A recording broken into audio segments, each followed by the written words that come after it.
Hub offers a customized curriculum suitable for IP knowledge and identity.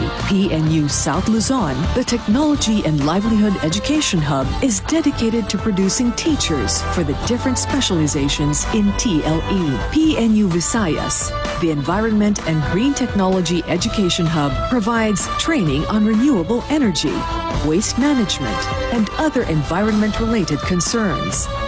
PNU Mindanao, the Multicultural Education Hub, promotes varying cultures based on ethnicity and identity.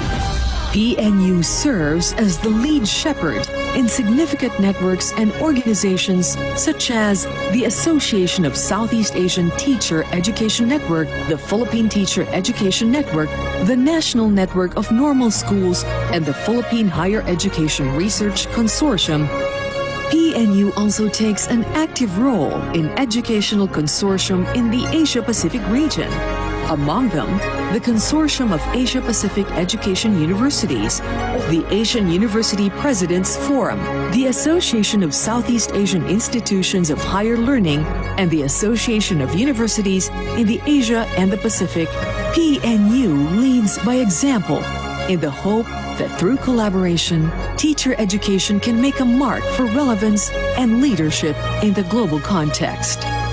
In its 116 years of existence, the Philippine Normal University believes that it has created a niche in building the nation.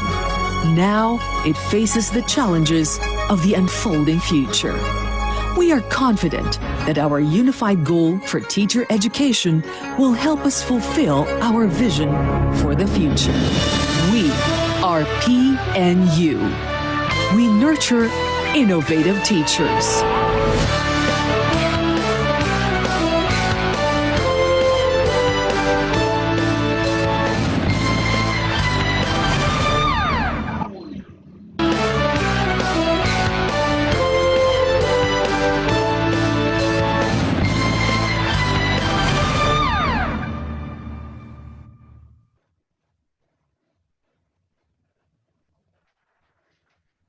Talaga namang nakakahanga talaga ang ating inang pamantasan. Ngayon naman, kayo mga freshies, excited ba kayo mapanood? Malibot man lang sa virtual na pamamaraan ang ating campus, ang Philippine Normal University, South Luzon? Kung gayon atin nang balikan at panoorin ang video ng ating campus.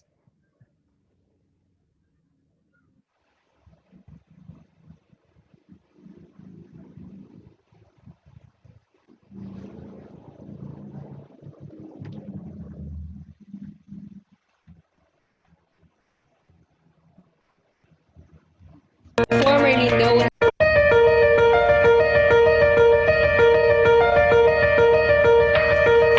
Philippine Normal University, South Luzon Campus, formerly known as PNU Quezon Campus in Lopez, Quezon, originally started in a consortium program in teacher education together with the Polytechnic University of the Philippines in 1980. After almost 13 years of educational partnership, the consortium agreement expired. In 1993, the operation of the PNU Teacher Education continued in Lopez, Quezon through a memorandum of agreement penned by the leadership of PNU with the provincial and local government of Quezon and the Department of Education, Culture and Sports. Hence, the campus stayed in the compound of Lopez National Comprehensive High School from 1993 to 1996. In a span of 6 years, the campus had eventually acquired its own 1-hectare site through the donation from the provincial government. In 1999, the campus transferred to its own site where a 2-story building has been constructed there. Welcome to our home.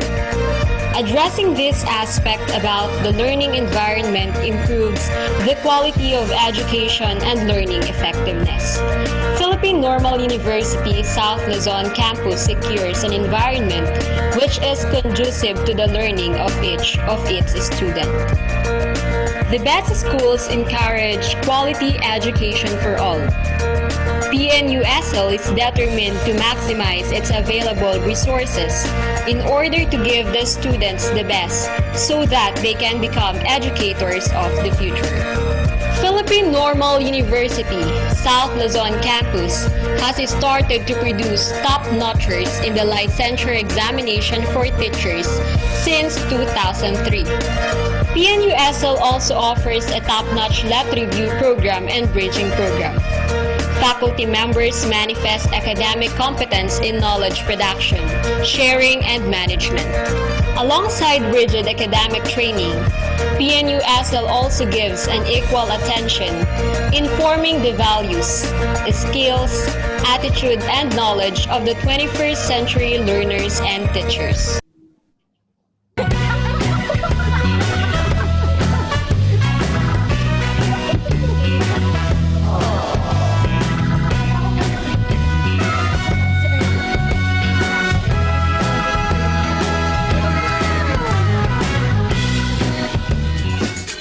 Magandang araw, PNU-ones!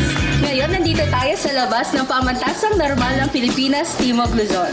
Sama-sama nating alamin kung ano ang makikita sa loob ng inang pamantasan. I am Hannah Rose Dimukula, the technical staff of PNU South Luzon, and I am Martina Maria Angela Pigaza, the president of PNU South Luzon Student Government. And welcome to Philippine Normal University, South Luzon!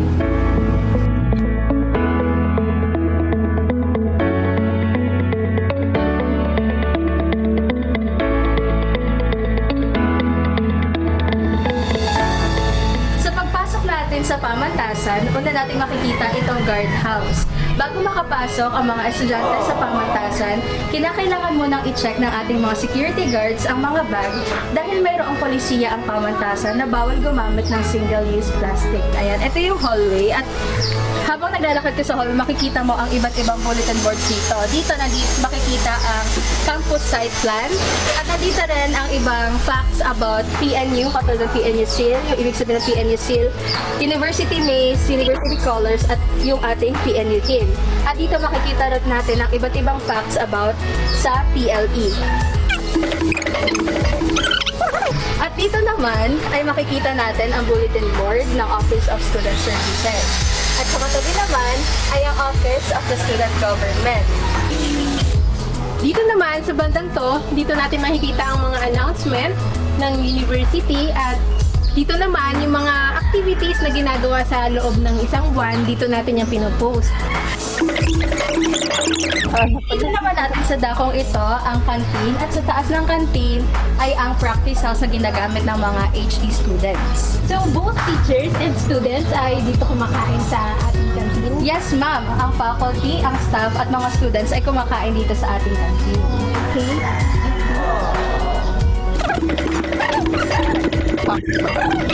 So, ito naman yung daan papunta sa mga building, iba pang building dito sa Pamantasan. So, ngayon, nandito naman tayo sa bench area. So, Martina, anong ginagawa dito madalas ng mga estudyante? Usually, yung mga students dito, kapag free time nila, kapag break time, dito sila tumatambay, nagchichikahan, ayan, minsan dito sila nagre-review and gumagawa ng mga assignment. So, ayun, parang, kasi very relaxing kasi yung ambience dito sa mga bench, kasi maraming puno, tapos mahangin, ayun, ganun lang. Tapos na. Nandito tayo sa Madrigal Building o yung mas kilala bilang tawag na MB. Ayan, meron tayo dito ang kitchen laboratory. Dalawa yung kitchen laboratory natin dito.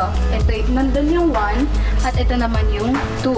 Ayan, kasunod na classroom naman, kasunod na room is yung project room. Meron din dyang mga sewing machines na ginagamit din for clothing and construction design.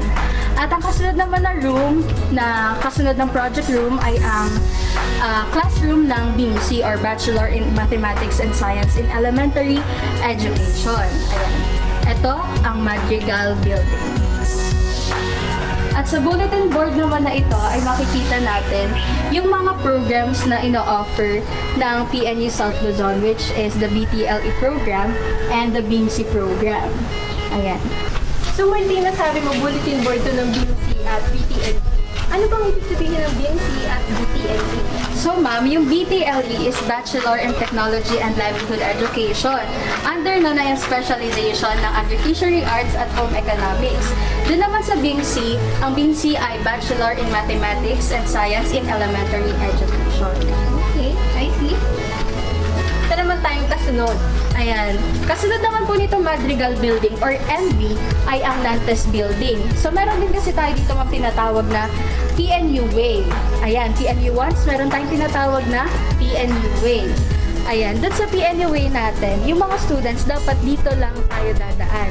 Dahil dito ay madadaanan natin ang faculty rooms, which is hindi pwedeng mag-ingay kapag dadaan tayo dyan. Kaya ang mga estudyante ay dapat dito lamang dadaan. Pwede lamang sila dito dumaan kapag umuulan. Ayan. Since ako ay estudyante pa lamang, dito ako dumadaan sa daanan ng mga estudyante. Ayan. Kapag dumadaan tayo dito sa Nantes Building. Ayan. Isa sa ating mga PNU Way din ay kailangan tayo ay maglalakad lang sa right side. Yung tinatawag natin na keep right. Ayan. Dito naman makikita natin yung faculty room. Ayan. May faculty room dyan. Kasunod naman na room nito ay ang Office of Student Services. Kasunod naman ay ang accreditation room. Ayan. Ito yung mga unang makikita natin dito sa Nantes Building. Ayan. So dito naman, kapag yung classroom mo ay doon sa dulo, at kapag nakita mo na may nagkaklase na dito, at saka doon sa kabila, ito yung N12 at N13, hindi ka pwedeng dumaan dito. Dapat, kung doon yung room mo sa dulo, iikot ka, pupunta doon. Kasi baka makaabala ka dun sa mga nagkaklase na. Ayan, yun ang N11, N12, and N13. Ayan, dito sa baba yung mga HE students.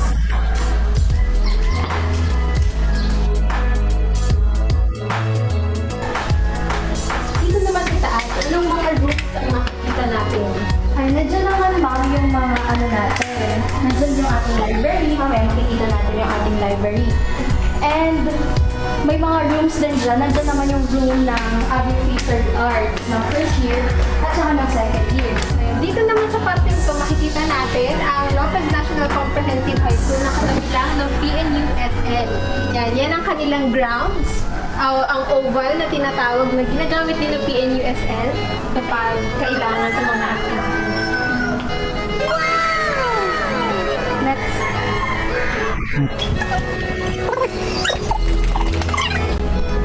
So ayan, habang naglalakad tayo dito sa hallway, ayan, dito naman sa pintong ito ay parte para ng library. Ayan, dito naman sa parte ito yung guest room, dito tumatanggap, or dito natutulog yung mga guests kapag may mga dumarating. Ayan. Yung church. Wow. Ano ito?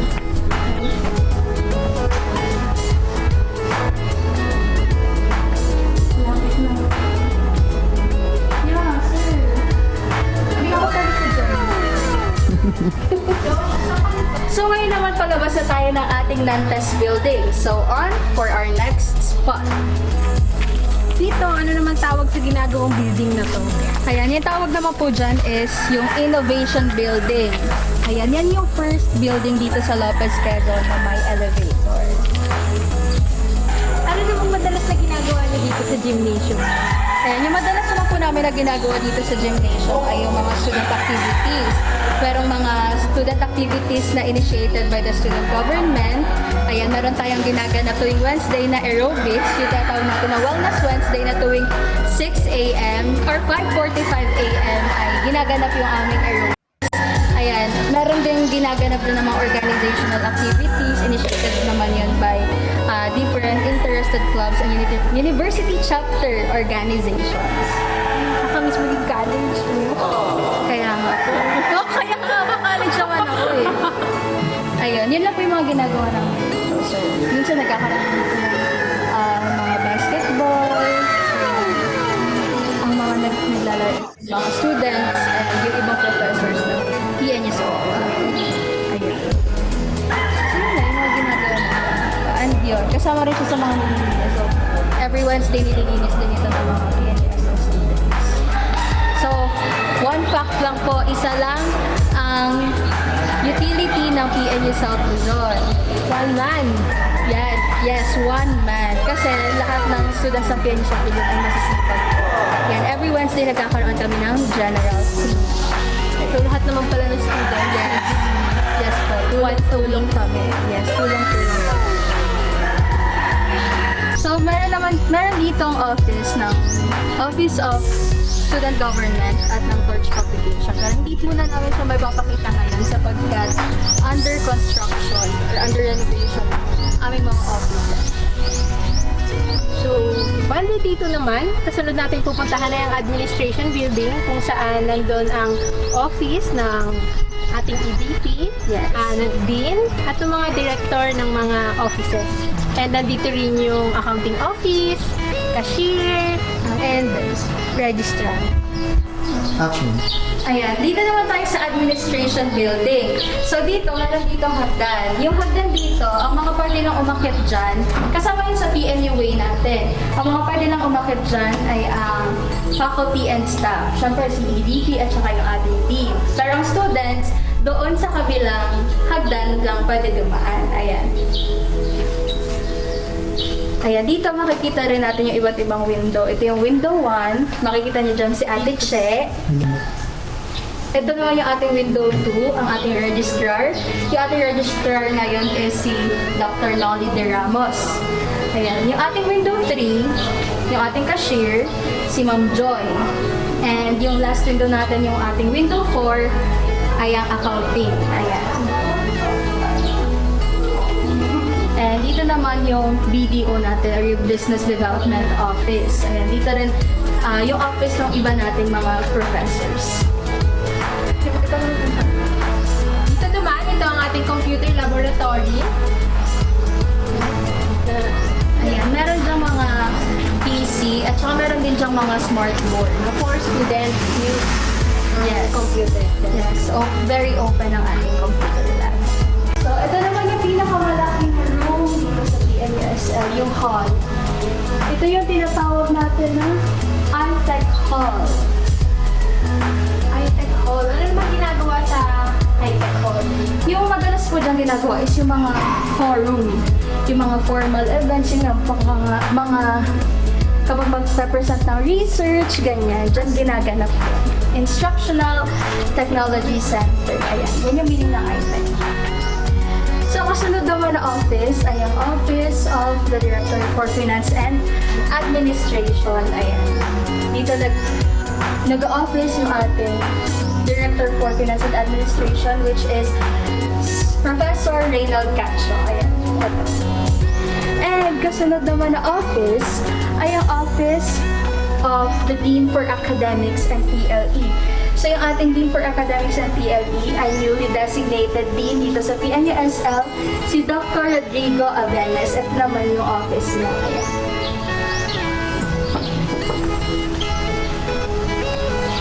Good afternoon po, sir. Yan po, si Sir Rod. Si Sir Rod ang ating Dean for Academics and PLE. So, ayan. So, nandito tayo ngayon sa office ng ating Dean for Academics and PLE na si Dr. Rodrigo Abenes. Nakasalukuyang naglalunch. Lalunch pa ako. Ang kanyang office. Yes, and ako din na technical staff is dito rin ang office ko and yun ang aking table, doon ang aking corner. Yes. At meron din dito, pinto talaga papunta dun sa kabilang room. Mamaya malalaman natin kung ano ba yung kasunod na room next to the office of the Dean for Academics and PLE. Right? Yes, sir. Salamat po. Tuloy. So, yung last office na ating i-visit ay ang office of the Executive Director and Provost, Dr. Joel Avila. So, ito yung office niya. Kaso, parang mukhang sarado. Oh, bukas! Bukas! So yung door na nakita natin dun sa office ni Dean ay door papunta dito sa office ng ating Executive Director and Provost. Ayan. Para sa ating last area, nandito naman tayo ngayon sa quadrangle na nasa harapan lang ng ating admin building. Dito sa quadrangle, dito naman ginagawa ang mga flag ceremony at flag retrieval ceremony. Flag raising ceremony at flag retrieval ceremony. At dito na po nagtatapos sa ating virtual campus tour. Muli ako si Martina Gaza, ako si Hannah Rose Macula, at maligayang pagdating sa Pangkalahatang Normal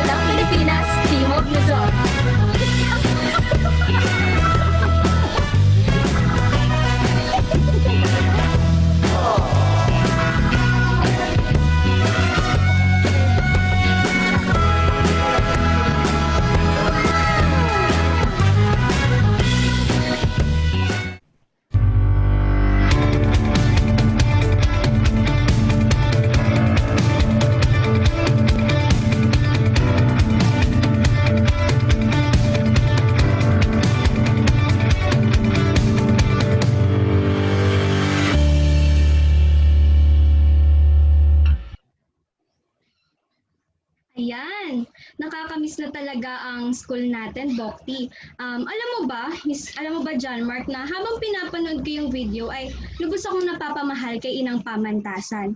Alam ko na ganun din ang nararamdaman mo at ang mga PNU-1 sa sumusubaybay sa oryentasyong ito.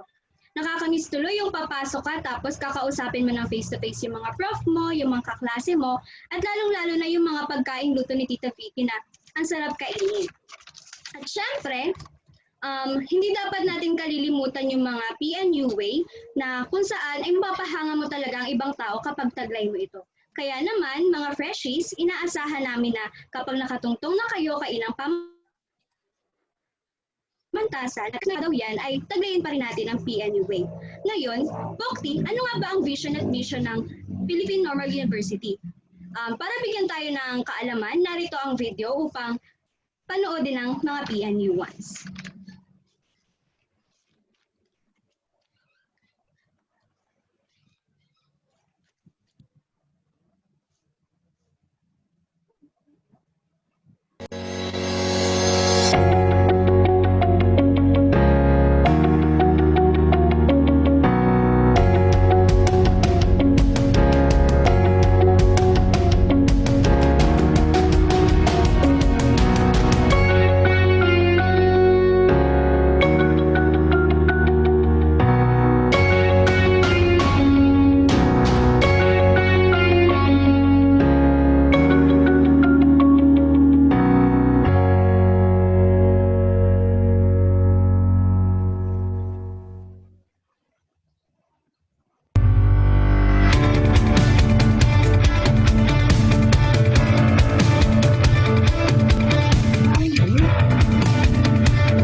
Ayan. Sana isa isip at isa puso natin ang misyon ng ating Inang Pamantasan.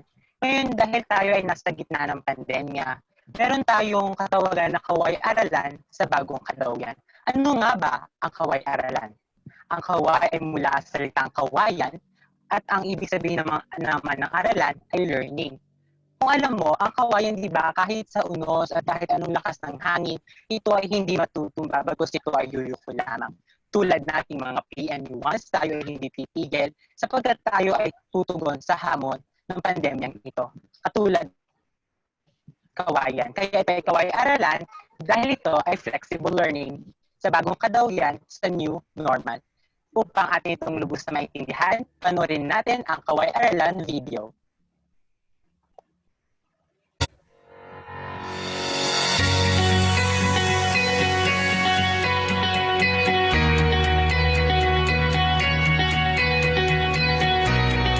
Kaway-aralan sa bagong kadawian, the PNU Flexible Learning Program. Kaway-aralan sa bagong kadawian is PNU's flexible learning program that serves as the university's response to the current challenges posed by the pandemic in the delivery of academic programs. The shift to flexible learning will be piloted in Term 1 of academic year 2020-2021.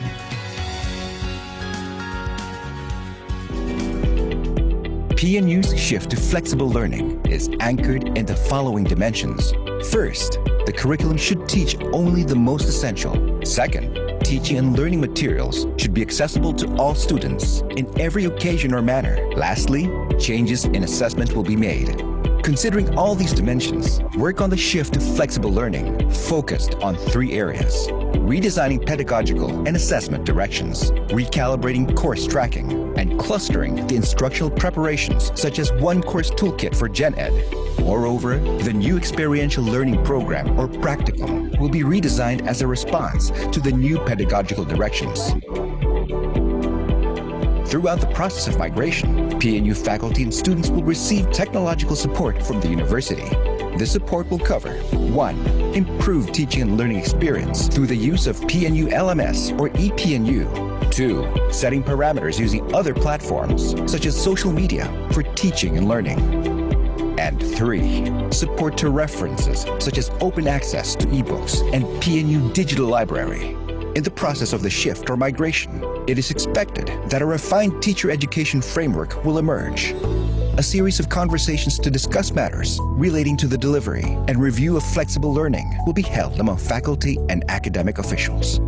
Combining the results of conversations and the implementation of the flexible learning program, a redefined teacher education is expected to emerge.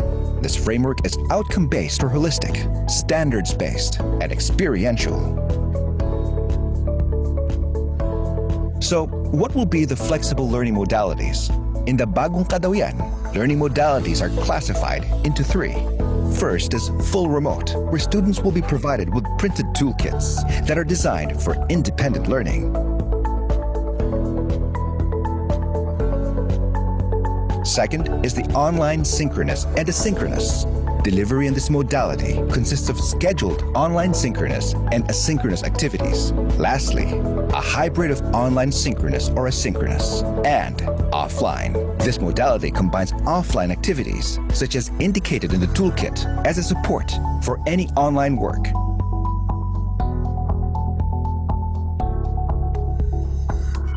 In ensuring quality in the delivery of the program, constant monitoring and evaluation will be done by the Research, Planning, and Quality Assurance domain through the Educational Policy Development and Research Center, or EPRDC. The first phase of the MNE will focus on all the processes conducted by the academic domain during the transition term. This will be done in June to August 2020. In the second phase, course instruction and the assessment of classes will be monitored. This will commence from August to November 2020. The third and last phase will be the analysis and data preparation of all reports from previous phases. There will be workshops to finalize the technical and research reports for the Kaway Aralan sa Bagong Kadawian program. These reports will be the basis for the improvement and refinement of the flexible learning program come term 2 and 3 of academic year 2020-2021. The results of the MNE will also be an input to the refined teacher education framework that is expected to emerge in the implementation of this program. As we move towards the Bagong Kadawian, let us remember our commitment to the university's mission in nurturing innovative teachers and education leaders. Bayanihan sa Bagong Kadawian.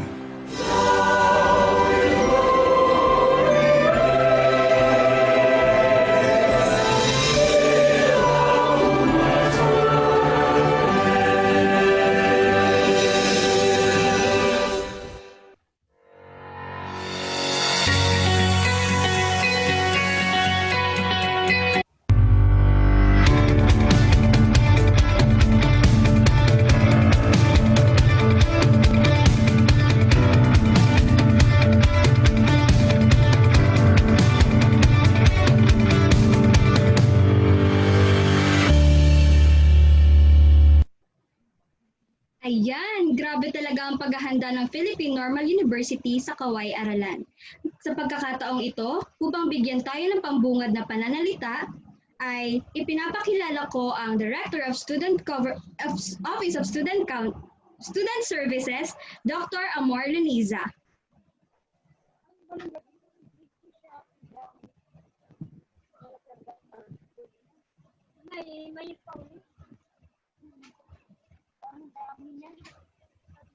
Tinatawagan po si Dr. Amor Leniza para sa pambungad na pananalita. Maraming salamat sa ating dalawang mahusay na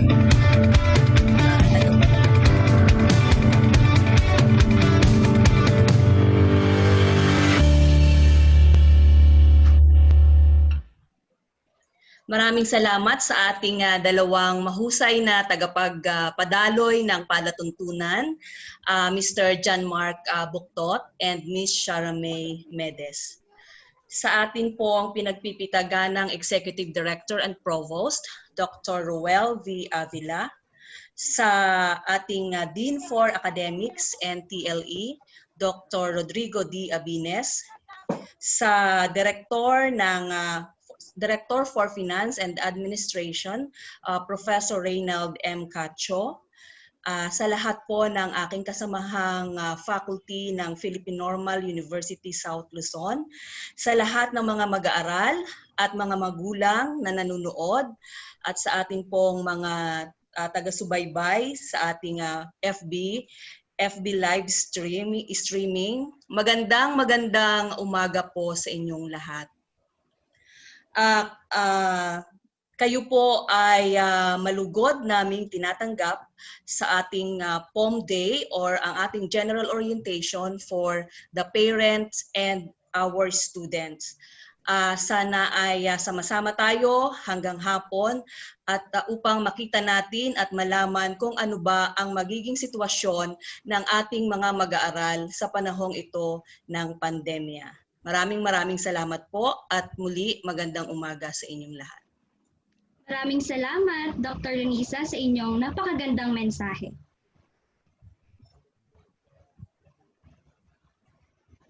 Isang mensahe naman ang ating maririnig mula sa ating Ehekutibong Direktor at Provost. Narito po si Dr. Ruel V. Avila.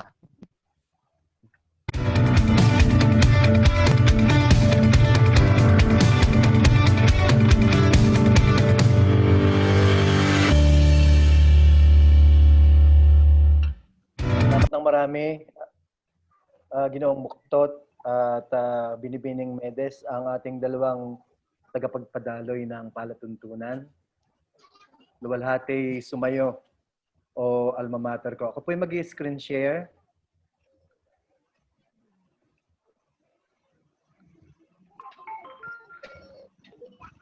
Okay, nakikita niyo po ba yan? Yes po, sir.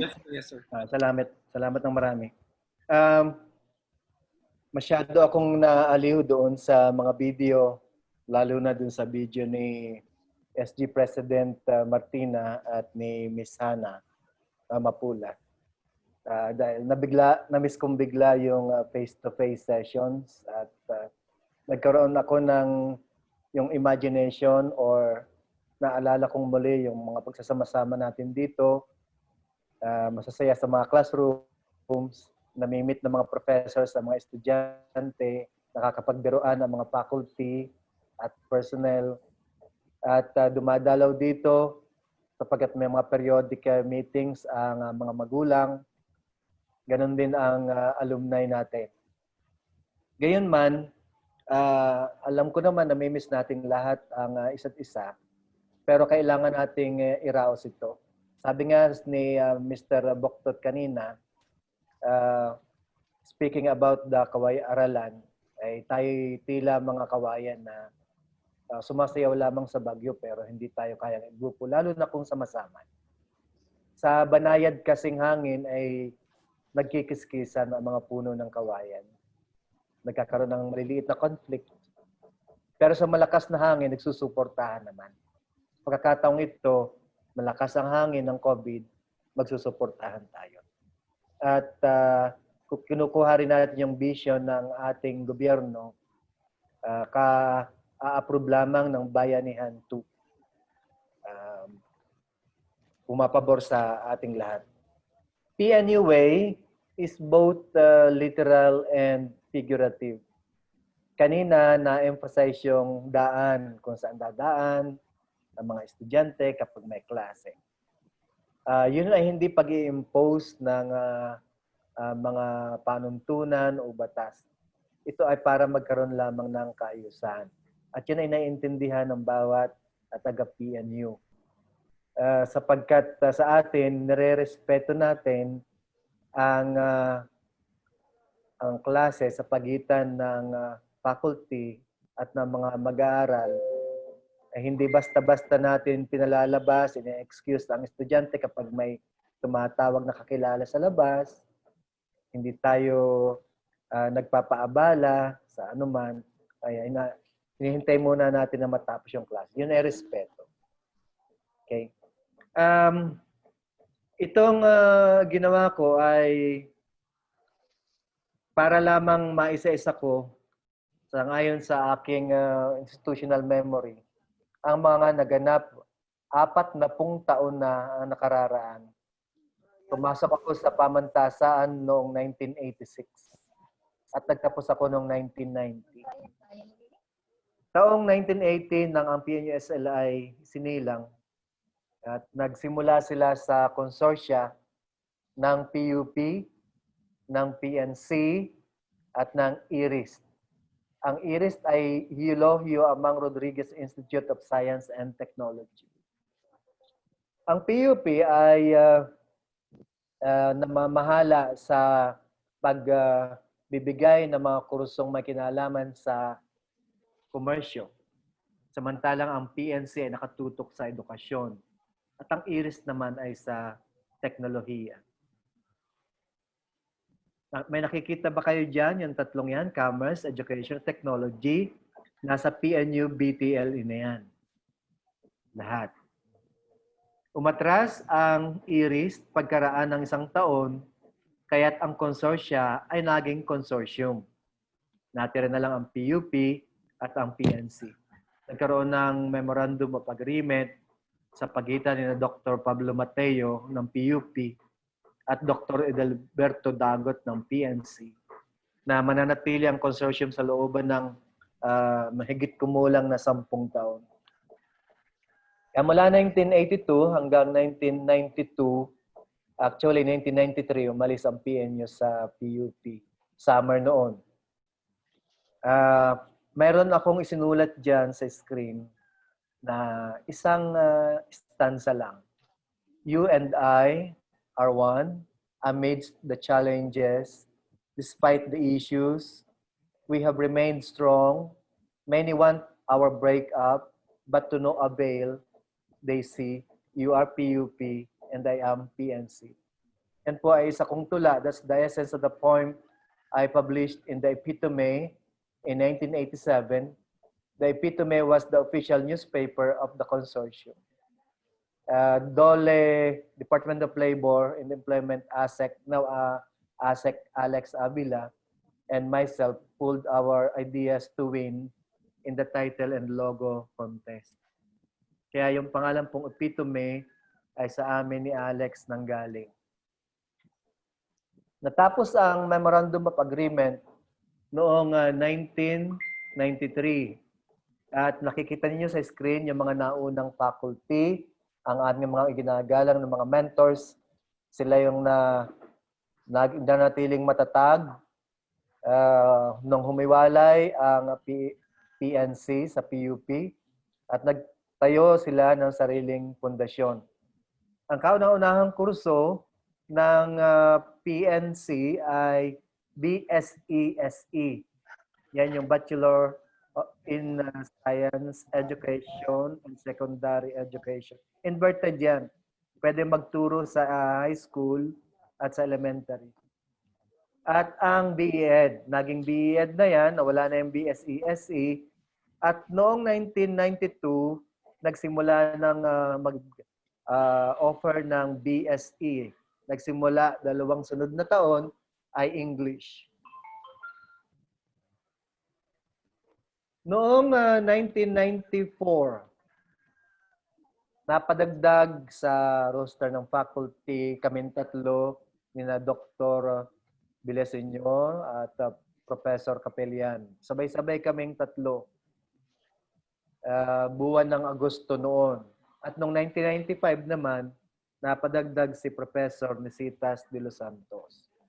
At noong 1996, kagagraduate lang, sumama na sa amin si Professor Alpheus Eugenio Ferreras na naging Secretary ng Board of Regents ng Manila.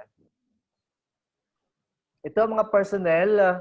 Kasama rito si Kuya Ariel Magsise. Hindi ko lang na-type.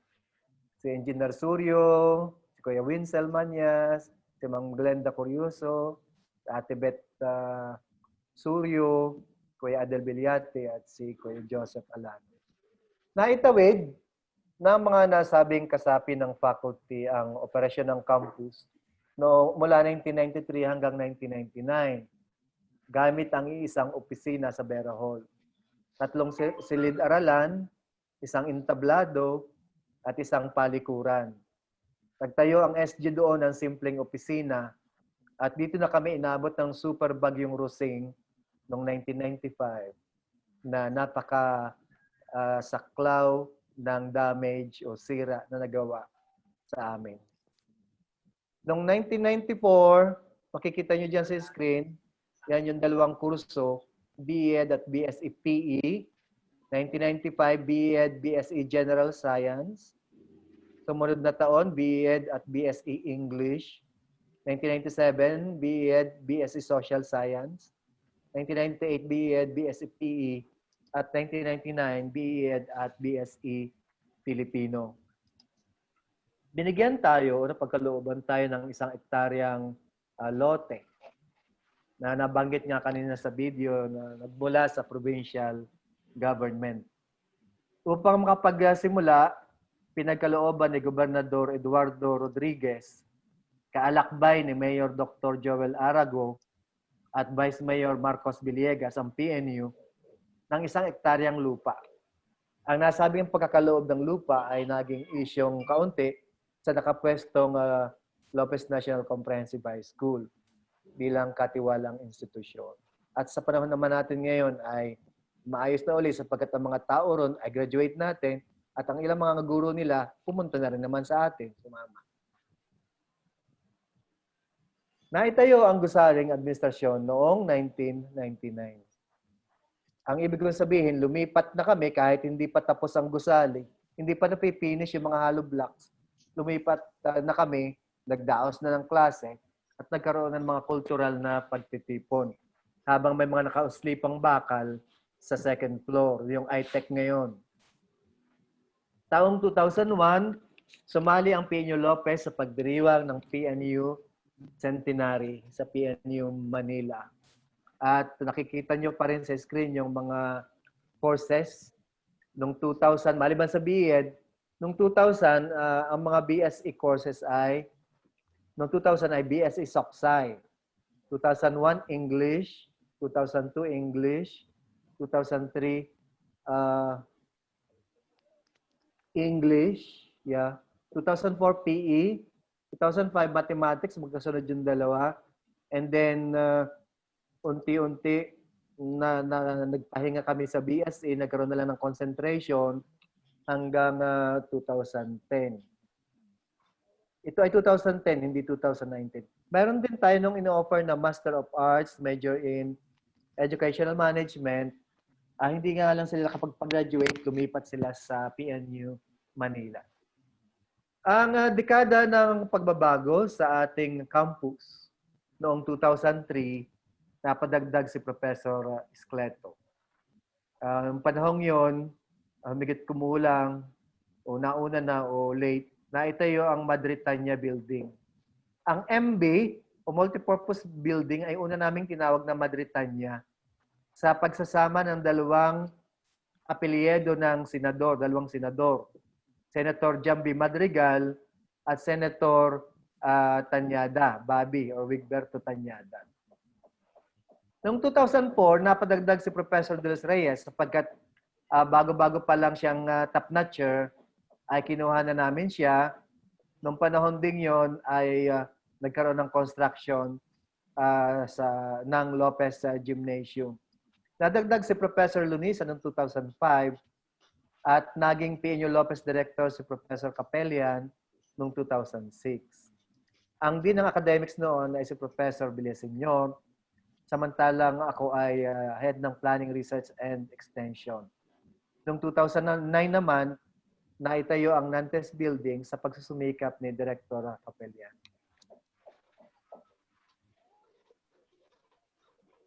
Mula noong 2003 hanggang 2016, ito yung period ng ating academic excellence as far as topping the LET is concerned.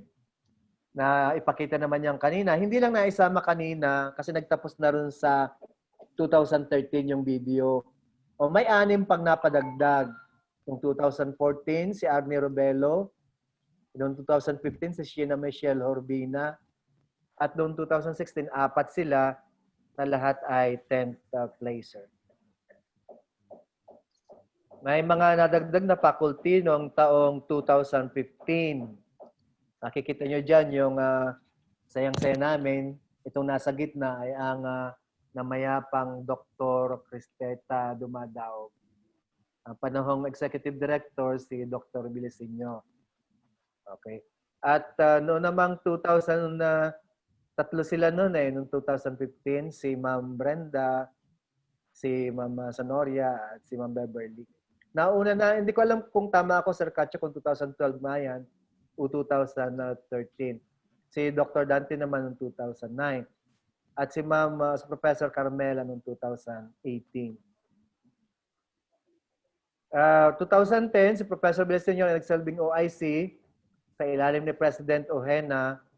At noong 2010 to 2013, ito yung tandem namin noon with the Professor De Los Santos at si Professor Cacho sa Planning, Research and Extension. Samantalang noong 2015 ay for the first time kami ay sama-samang apat with Professor De Los Reyes, Cacho, the director, and I and myself. We went to Thailand for the research presentation. 2013 to 2016, Dr. Dante became the Director for Finance and Administration. And then, it's the time for internationalization. I said, Professor Cacho went to Bangkok University. Professor Lunisa graduated in Haifa in Israel. And then now is going to graduate sa Malaysia. Kaming tatlo ni Dr. Dante at Dr. Belesenyo pumunta sa UP, Indonesia. At ang ilang faculty ay nagtatapos ng kanilang doctorate degrees sa Pilipinas. At mapapansin ninyo doon sa aming mga bagong organizational structure na in a year or two, ang lahat ng faculty ng PNU South Luzon ay lahat ay doctorate degree holders. At ang lahat ng personnel ay well-trained and well-versed when it comes to their respective tasks. Ang term ko lang dyan ay invasion from the north. Wala yung negative connotation, and we accommodated the PNU North Luzon faculty, Dr. Jeronimo being the EDP, Dr. Reyes as the Dean, and Dr. Naisat Ganal as Director for Finance and Administration. Salamat sa kanila. Here are the two pictures of our TLE Innovation Building. Noong 2015, sa pagsusumikap ni Dr. Ed, pinangunahan niya ang planning, ang architectural design. Ang first phase ng construction ay nasa kulang-kulang 10 milyon. Second phase, 15 million. Third phase noong 2019, 60 million. Katatapos lang. At pinangakuan na tayo ni Congresswoman na mayroon pang pondo na nasa 30 million pesos para sa fourth and final phase of the construction. Siguro, again, in a year or two, ma-occupy na natin ito. Tama-tama naman at siguro pagkatapos ng pandemya, at matatapos na rin ito. For the courses, ang mga napadagdag lang sa BEd ay yung pagpapatuloy ng English, General Science, Social Science. At nag-transform sa BTLE ang BEd, nawala mo ng pansamantalang BSE. At sa kasalukuyan, ay meron tayong BTLE APA, HE, at BEMC, concentrating on math and science. Salamat sa student government sa kanilang kasipagan. Sa kabila ng pandemya na ito, ay patuloy kayong naglilingkod sa mga estudyante. Yan ay sa pangunguna ni Director Amor Lunisa at ni SG President Martina. Kasama nyo dyan ang ating MC ngayon, SG Officer Mark. Ang ating alumni ay pusang loob na tumutulong sa atin. Ang personnel ay naghahanda ng inyong mga toolkit. Ngayon nyo lang siguro nakita yung mga pictures na yan. Yan ay ipapadala sa field post. Nag-overtime sila. Ganon din ang faculty ng ginagawa, yung mga syllabus. At yung toolkit, nag-overtime kami para lamang mabigyan namin kayo ng magandang serbisyo. So, we belong to the group of pandemic people, the pandemic guys.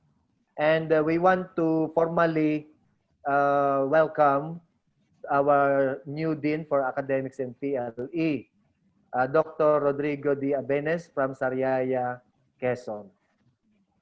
With us, serving the PNU Lopez, our Director Cacho, Director Lunisa, with 15, kasama na kami ron, regular faculty, more or less 13 personnel, with Professor Siren Osenya, ang ating bagong faculty, nakapapasok lamang. She will be joining us this September. Nagdaos tayo ng mga virtual meetings, virtual orientation, toolkits, syllabi, module making. And in the future, we envision that PNUSL shall be given additional hectares of land. Ideally, yung nakikita natin yan mula sa PLE Innovation Building. Ang nakatalikod na yan sa gitna ay si Congresswoman Tan. At kami ni Professor Cacho, yung nagtuturo sa kanya na napakagandang gawing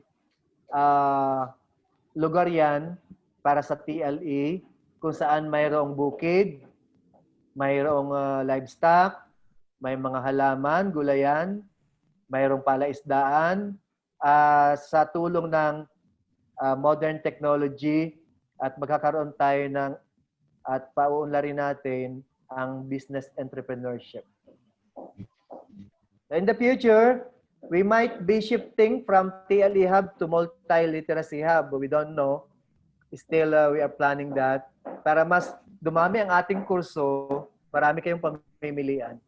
Offering of BSSE, Bachelor in Social Science Education, mas malamang mangyari yan. BSED, Early Childhood Education, English majorship, and other majorship. Master of Arts, probably in Social Science and Educational Management. Let Review Program. Narinig nyo ang LOCAD Research Journal, ang Local Erasmus Mundus, Exchange of Faculty, Exchange of Students, Internationalization, Flexible Learning Infrastructure, yun ang ating gagawin. Magkakaroon ng recording center, extension program, strong alumni partnership and partnership with HEIs and LGUs. Ilan lamang yan sa mga prospects natin.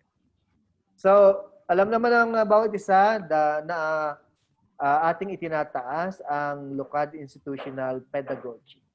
We're inspired by paglulukad sapagkat yan ang pangunahing kinabubuhay ng karamihan sa ating mga kamag-anak. Ito yung series of webinar natin with the faculty and personnel, with the assistance of the Campus Development Office sa pangunguna ni Director Leia Cortez at sa matyagang paggabay ni Vice President for University Relations and Advancement, Dr. Lordinio Vergara. Naturally, under President Bert Tuga. Salamat lalo na sa batch 2014 at sa ilang mga batches na nagbigay ng accumulated amount of 285,000 pesos in total donation, na yung iba dyan ay pang-load, ang iba ay bibili ng gadgets. So, the Executive Director and Provost in the capsule, I got the PNUSL, the letters for performance and for networking, U for unity and diversity, S for specialization and sustainability, and L for leadership and education. I want to give credit to Camille for this picture. Nakikita ko na we will definitely survive this pandemic. Ang mga magulang, yung iba nawalan ng trabaho, ang mga estudyante ay nakakaramdam ng yung iba ay naiiwanan. Huwag kayong gaanong mahahagas. Makakasurvive tayo. Nakarecord sa mga puno ng niyog ang ating mga pinagdadaanan. Magpapatuloy tayo, mag-iba man ang direksyon. pero mamumunga at mamumunga pa rin tayo lahat. Kailangan lang natin ito at ng electricity sapagkat kapag nawala ang kuryente ay nawawalan din tayo ng kakayahan na magdaos ng virtual meetings. So, yun ang tututukan namin lalo na sa generator at sa pagsasaayos ng ating infrastruktura. Maraming salamat. Magandang umaga pong lahat, lalo tigit sa ating mga magulang, sa first year students, sa faculty personnel, at ating alumni. Good morning and welcome to the Philippine Normal University Southeast.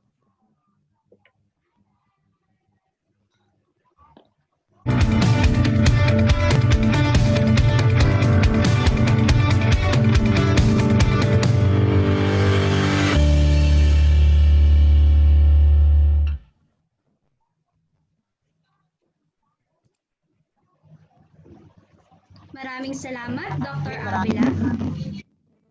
Ngayon, handa na ba kayong makilala ang ating mga guro? Narito ang isang presentasyon upang lubos na ipakilala ang ating ginagalang na mga guro ng Philippine Normal University.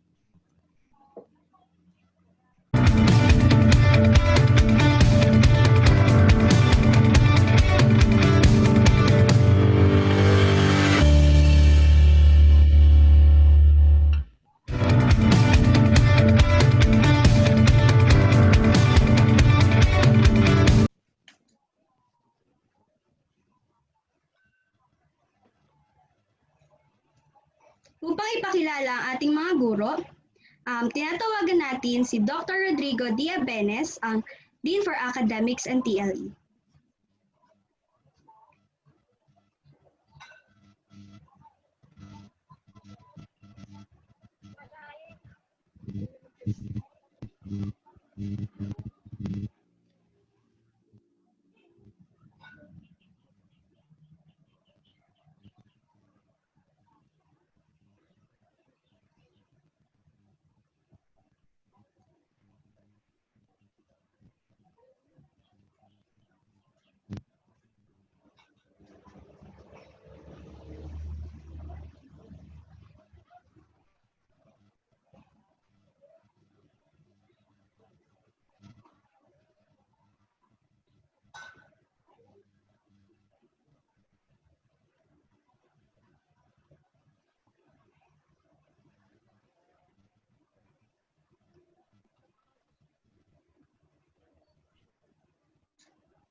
Sandali po nating intayin at baka inaayos pa po ng ating host.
napag-aralan niyo na ang kaguruan ng pamantasang normal ng Pilipinas, Timog Luzon.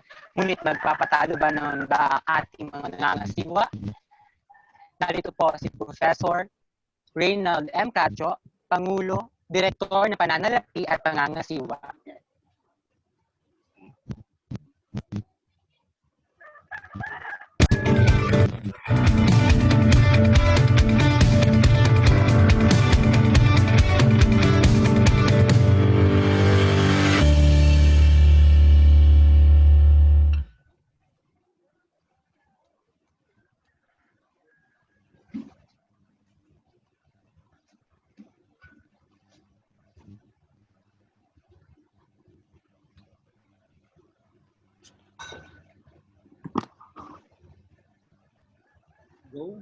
Magandang umaga po sa inyong lahat. Karangalak po napakilala ang mga membro ng staffing force ng PNU South Luzon. Una, kasama ko po rito,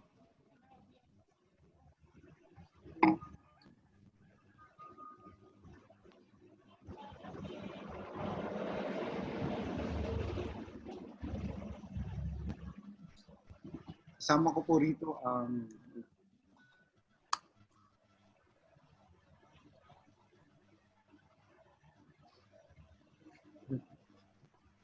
kasama ko po rito ang director, ang head for promotion and business development, isa rin pong faculty ng PNUSL, Dr. Lucila S. Escleto. Another head ng Human Resources Group and Budget Officer, Mr. Dandy V. Suryo. And also the head for Facilities and Management and Auxiliary Services, Mr. Ariel L. Magsisi. Pasadahan ko lang, ang promotion and business ay in charge sa, of course, income generating ng ating university, promotion ng ating mga products and services and other programs. Ang human resources, hawak po niya ang ating staff at siyempre ang budget, ang allotment ng mga kapirahan para tumakbo ang mga programa ng paaralan. Si Mr. Ariel Magsisi po ang in charge sa mga pagmamanage ng mga facilities at mga gamit, building, equipment, and other materials and services within the campus. Ang namamahagi po ng kapirahan sa estudyantes, ang nagpapasuldo rin sa amin, si Mrs. Maria Joy A. Mahares. Ang in charge po sa aming accounting staff, si Mrs. Presi E. Recommendable. Ang in charge sa procurement, pagbili, pag-canvas ng mga kailangan sa university, Mrs. Joyce M. Tanteo. Ang in charge po sa human resource management, ang lagi namumulekta ng DTR, make sure na ang mga reports ng personnel and staff ay okay. Bago isakit sa Manila, Mrs. Donabel O. Umali. Meron din po tayong university doctor, ang ating university physician, Dr. Asuncion B. Ranieses on a part-time capacity. Assisting our budget is Mrs. Rowena R. Otor. We have our multi-functioning university nurse and at the same time supply and property officer, Mrs. Antoinette S. Barreto. Ang ating clerk, registrar's office, ang sumasagutin sa inyo sa ating sa Facebook page, sa Facebook group, at chat nyo sa mga requests. Si Mrs. Rochelle P. Taylor, ang in charge sa library services, also our instructor, ang ating Maharlika Band, Mr. Micaelo Wenceslao I. Manyas, ang palaging nag-a-assist sa ating executive director and provost, Mrs. Iris O. Orpela, ang isa sa ating mga napakasikipag na technical staff, Hannah Rose D. Mapula, and ang in charge sa mga multimedia, Zoom, web, technical, and other creative works na nakikita nyo sa ating Facebook group, movie and so on, ay walang iba kundi si Mr. Mark Joshua J. Agosones. Again, sila po ang bumubuo ng ating staff and personnel sa PNU South Luzon. Maraming salamat. Maraming salamat po, Professor Reynald M. Cacho. Ipakilala naman ang mga opisyal ng samahan ng mga mag-aaral, narito ang kagalang-galang na si Martina Maria Angela P. Gaza, Pangulo ng Samahan ng mga Mag-aaral.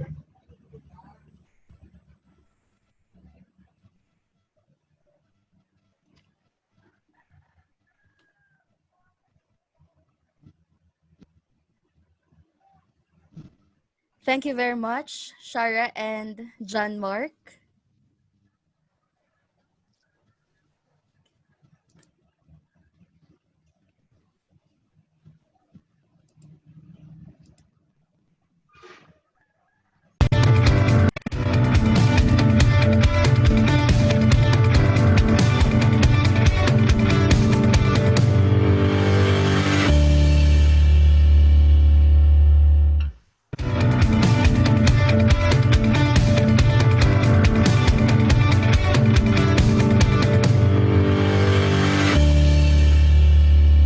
Thank you so much again, Shara and John Mark.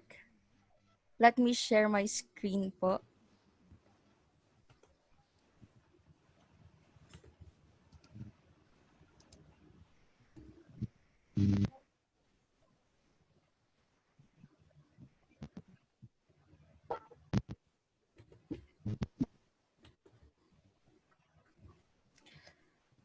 To our Executive Director and Provost, Dr. Welvy Avila, to our Dean for Academics and TLE, Dr. Rodrigo Abenes, to the Director for the Office of the Student Services, Dr. Amor F. Loniza, to our faculty and staff, and to you, my co-PNU ones, good morning. It is with great honor and privilege to introduce to you the Philippine Normal University South Luzon Student Government Officers for academic year 2020-2021. My fellow PNU ones, let me beg for forgiveness, for I will not be able to introduce to you our judicial body officers because we are not yet done designating members for the different positions. Let me first introduce to you the student government legislative body officers. Legislative body representatives, Ms. Angel Senares, Ms. Jean Siren Varela, Ms. Jean Magno, Mr. Alexander Ferdinand Aborde, Ms. Jamaica Holion, Ms. Arneline Arellano, Ms. Sarah Joy Laustristica, Mr. Oliver Quito, Mr. Mark Leonard Barriata, Ms. Mary Claire Argusino, Ms. Eileen Mbile, Ms. Jonna Marie Guerrero, Ms. Erica Jean Ferrolino, Ms. Katrina Enclano, Ms. Charlene Victoriano. Our Blue Ribbon Committee Chair, we have Ms. Giselle T. Pedrezuela, our Undersecretary, Myla I. De La Cruz, our General Secretary, Ms. Flor Christine Rieza, our General Convener, Ms. Glyza G. Escleto, and our Speaker of the House, Ms. Joyce N. B. Garcia. And now let me introduce to you the Student Government Executive Body Officers. We have our Student Spiritual and Welfare Committee Chair, Ms. Sharamay V. Medes, our host for today. Our Social, Cultural, and Arts Committee Chair, Ms. Remelin Villaos. Our Planning and Operations Committee Chair, Ms. Elisa T. Vichozo. Our Educational and Research Committee Chair, Mr. John Mark Buktot. Our Organization and Student Information Committee Chair, Ms. Ella May B. Sepimo. Our Finance and Logistics Officer, Ms. Elaine Marie Baet. Our General Secretary, Ms. Zaini Joy Rejano. Our Vice President for Internal Affairs, Mr. Alfonso III B. Santos. Our Vice President for Internal Affairs, Mr. Gabriel M. Mapilot. And the President, yours truly, Martina Maria Angela P. Gaza. And that is our Student Government Officers for academic year 2020-2021. and we assure you that no student will be left behind. Thank you very much. Once again, good morning and padayon PNU ones. Thank you so much, Honorable Martina P. Gaza. Thank you so much.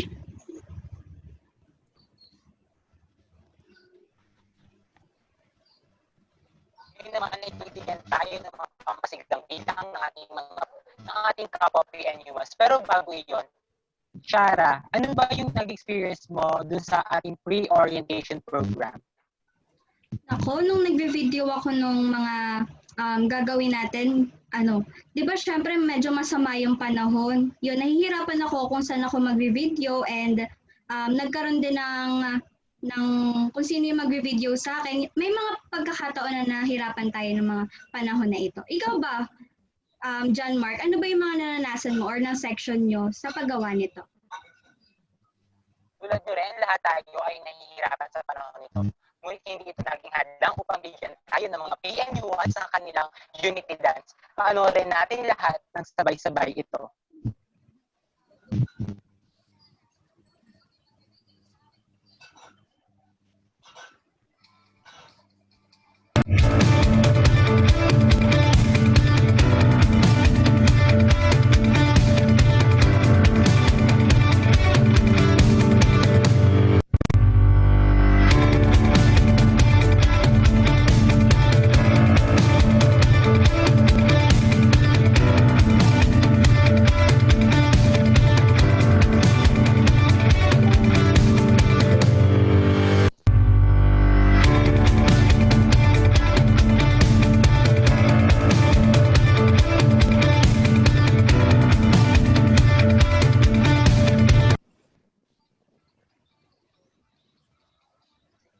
Let's dance, radiate peace and unity across cultures and nations. Let's connect, let's celebrate. Be part of this movement of unity through dance.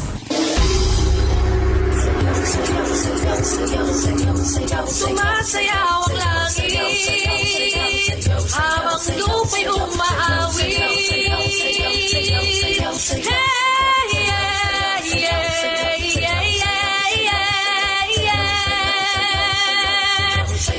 Sumasayaw ang langit habang lupa'y umaawi.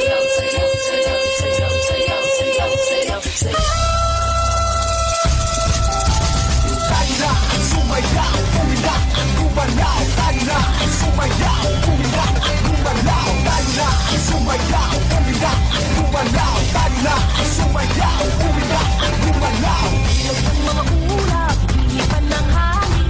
Uni ng mga ibon, naglalakbay sa kapawid. May sarap mabuhay sa ilalim ng nag-iisang mundo. Makulay, sayaw, sayaw, sumasayaw ang langit. Kay aming dahilan upang mag-iwang. Tayo ay pinag-isa ng langit, lupa, kalikasan at kultura. Sayaw, sayaw, sumasayaw ang langit. Kay aming dahilan upang mag-iwang. Tayo ay pinag-isa ng langit, lupa, kalikasan at kultura.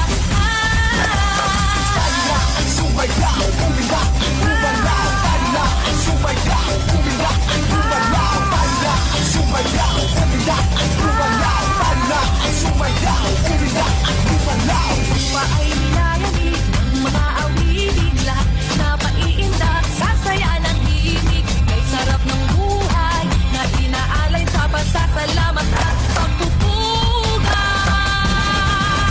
Sayaw, sayaw, sumasayaw ang langit. Kay raming dahilan upang mag-iwang. Tayo ay pinag-isa ng langit, lupa, kalikasan at kultura.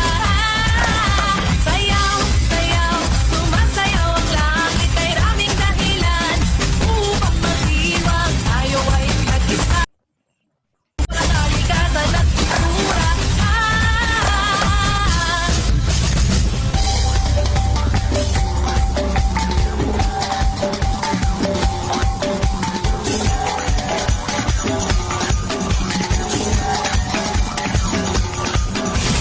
Tayo na, sumayaw, umiyak, gumalaw. Tayo na, sumayaw, umiyak, gumalaw. Tayo na, sumayaw,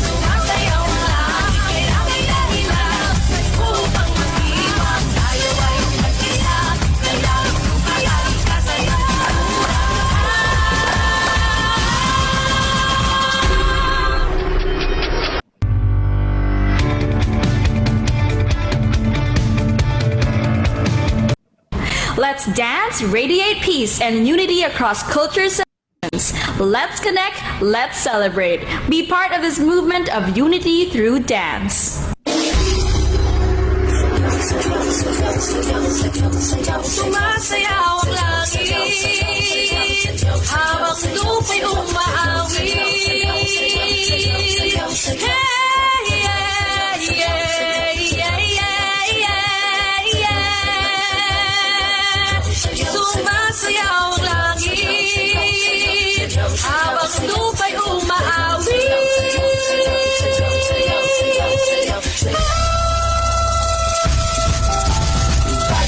Sumayaw, umiyak, gumalaw, tala. Sumayaw, umiyak, gumalaw, tala. Sumayaw, umiyak, gumalaw, tala. Sumayaw, umiyak, gumalaw. Ilog ng mga ulap, inipan ng hangin. Uli ng mga ibon, naglalakbay sa pawid. Kay sarap mabuhay, sa ilalim ng nag-iisang mundo makulay. Sayaw, sayaw, sumasayaw ang langit. Kay aming dahilan, upang mag-iwang tayo ay nag-isa. Ng langit lupa, kalikasan at kultura.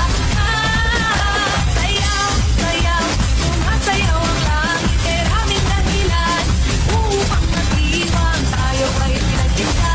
Ng langit lupa, kalikasan at kultura. Sumayaw, umiyak, gumalaw, tala. Sumayaw, umiyak, gumalaw, tala. Sumayaw, umiyak, gumalaw, tala. Sumayaw, umiyak, gumalaw. Lupa ay nilalamig, mga awitin lahat na paiinda. Sasaya ng ibig, ay sarap ng buhay na inaalay sa pagsasalamat at pagpupugay. Sayaw, sayaw, sumasayaw ang langit. Kay daming dahilan, upang pag-iwang tayo ay nag-isa. Ng langit lupa, kalikasan at kultura. Sayaw, sayaw, sumasayaw ang langit. Kay daming dahilan, upang mag-iwang tayo ay nag-isa. Ng langit lupa, kalikasan at kultura.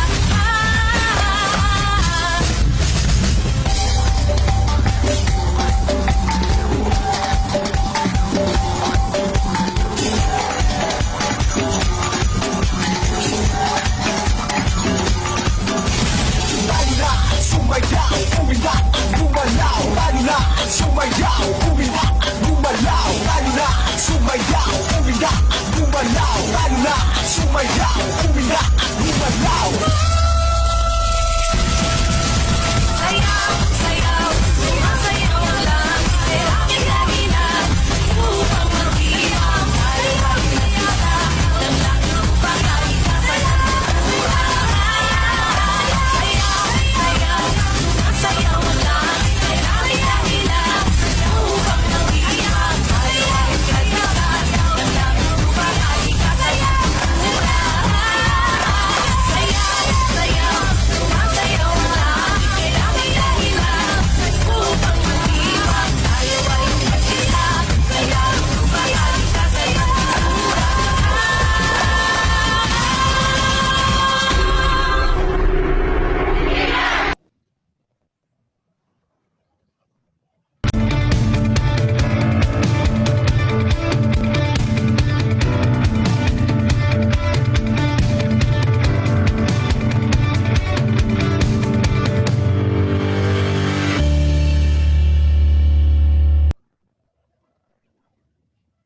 Thank you so much, PNU Once. Nakaka-proud dahil halos lahat tayo nakapag-participate. At gusto naming humingi ng pasensya kung BEMC lang ang nabigyan ng mas maganda exposure kasi nagkaroon ng technical problems at hindi may access yung ibang videos na pinasa ng mga section.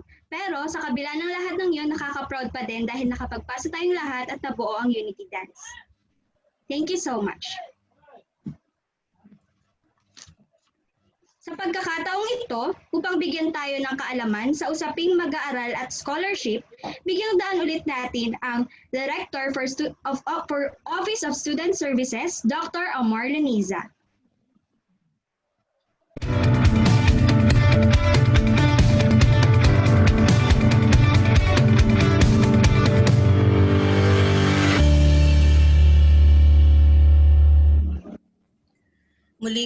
ay isang magandang umaga sa ating lahat, sa ating mga magulang at sa ating mga manunood. Ang opisina ng Serbisyong Pang-mag-aaral ay magtatalakay sa inyo ng mga serbisyong ini-offer ng Office of Student Services. Pwede po ako mag-share ng screen? Yes, ma'am.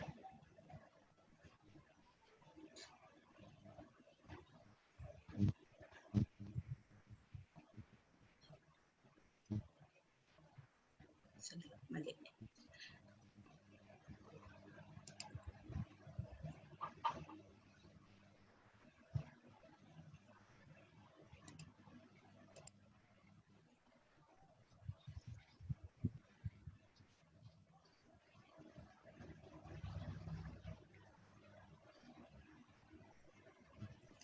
Ayan po.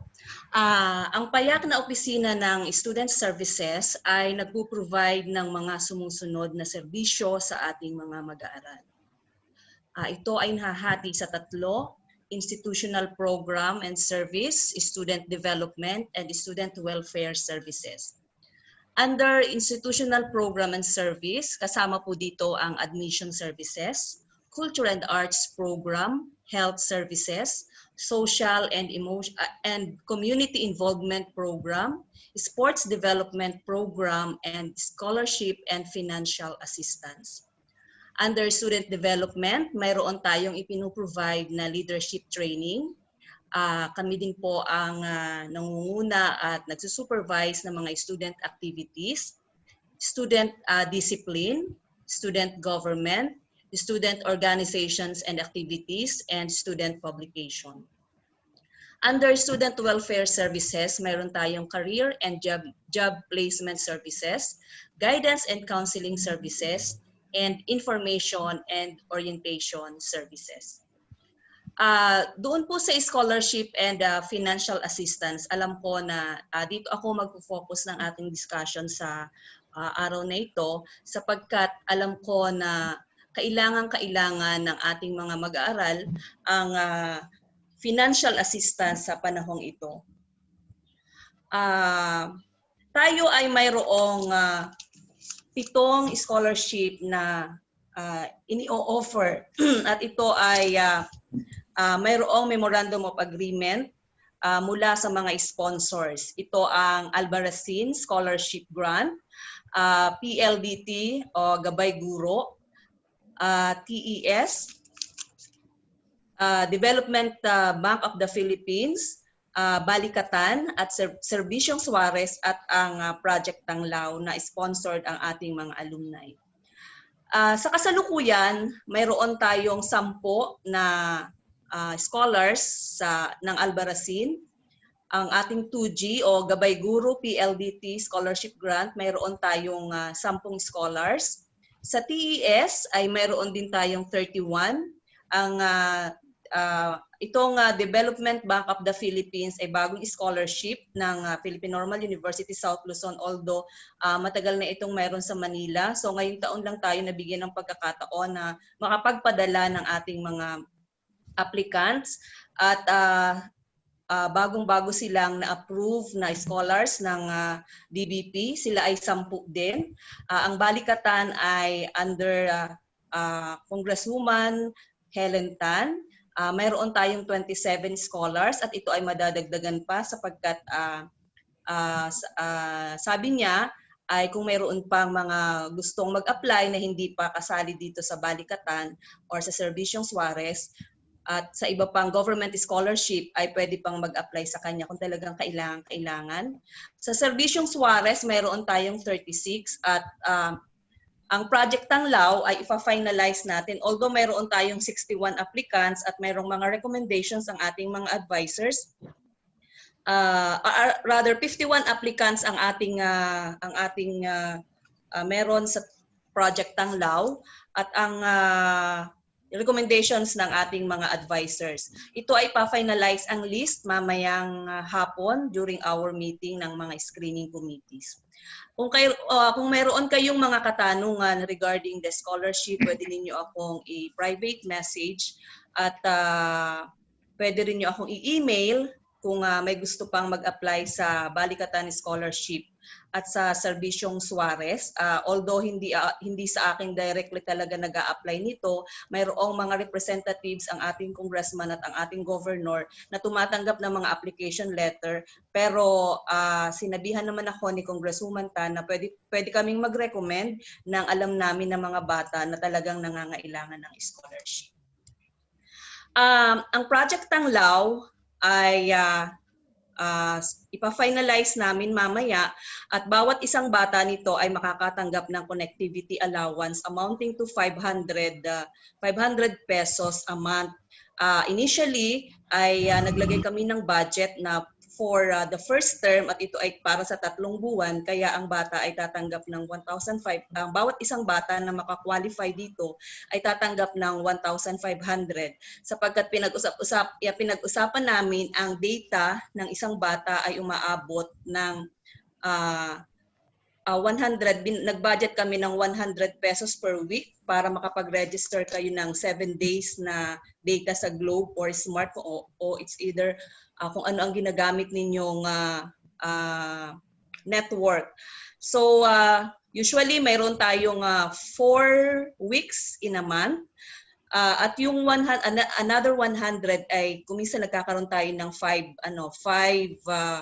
weeks sa isang buwan, kaya wala kayong dahilan para hindi maka-attend ng ating mga synchronous classes.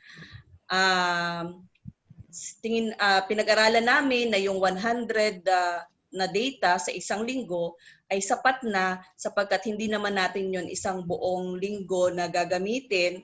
Usually once a week or twice a week lang tayo magkakaroon ng synchronous classes at ito ay di-discuss mamaya sa atin ng ating Dean for Academics sa session natin mamayang hapon kung ano yung mga mangyayari sa ating klase ngayong first term. Yung mga organizational activities na guidelines ay na-present ko na sa mga officers ng bawat organization.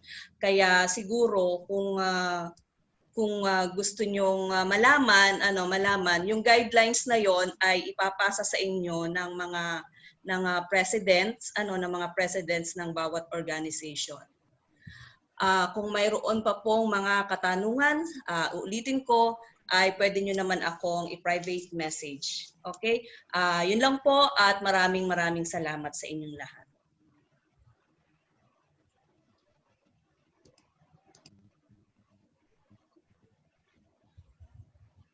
Maraming salamat po, Dr.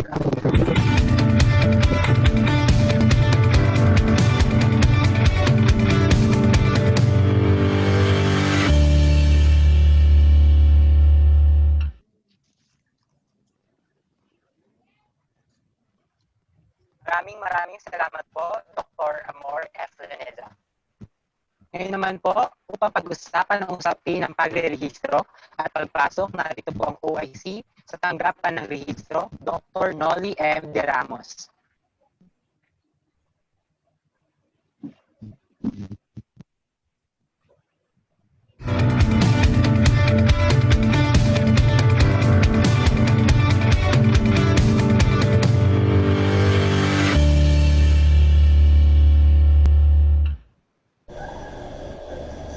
Magandang araw.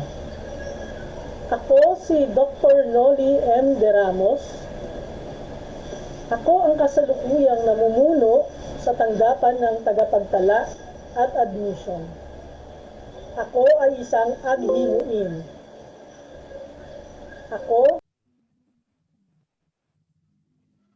Magandang umaga po sa lahat. Naririnig na ba ako? Yes po, sir. So thank you. Bakit pinlay ni Josh yun? Sa ano yun? Introduction yun ng mga faculty supposedly.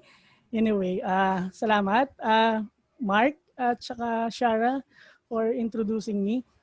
So, mapagpalang umaga po sa ating lahat, sa atin pong Executive Director and Provost, Dr. Ruel V. Avila, sa atin pong Dean for Academics, Dr. Rod Abines, sa atin pong Director for Finance, Professor Reynald Cacho, and Director Amor Lunisa po para sa atin pong Office for Student Affairs and Services. So ang tatalakayin ko po ngayon ay tungkol po sa mga services na ino-offer po ng tanggapan ng Office of the Campus Registrar and Admission. So dito po sa admission, the Office of the Campus Registrar and Admission is responsible for the administration of the various admission tests for undergraduate students, CTP, PS specialization, graduate, postgrad, baccalaureate, and basic education students. It also implements the policies, handles correspondence, and other inquiries about the course offerings and application procedures of different academic programs of the university. It is in charge also of the pre-enrollment of incoming freshmen, students under placement in the chosen courses and majorships or the areas of specialization based on the results of the qualifying examination administered by the various academic programs. So in the admission requirements, there are two phases, which is on the phase 1, the entry to PNU, application po for PNU what applicants. And the second phase po is entry to courses or the majorships. For the phase 1, the PNU admission test requirements, so for the graduating senior high school students, so you are going to submit the certified true copy of your report card with no grade lower than 80% or its equivalent in English, science, and mathematics, and no failing grade in the other subjects.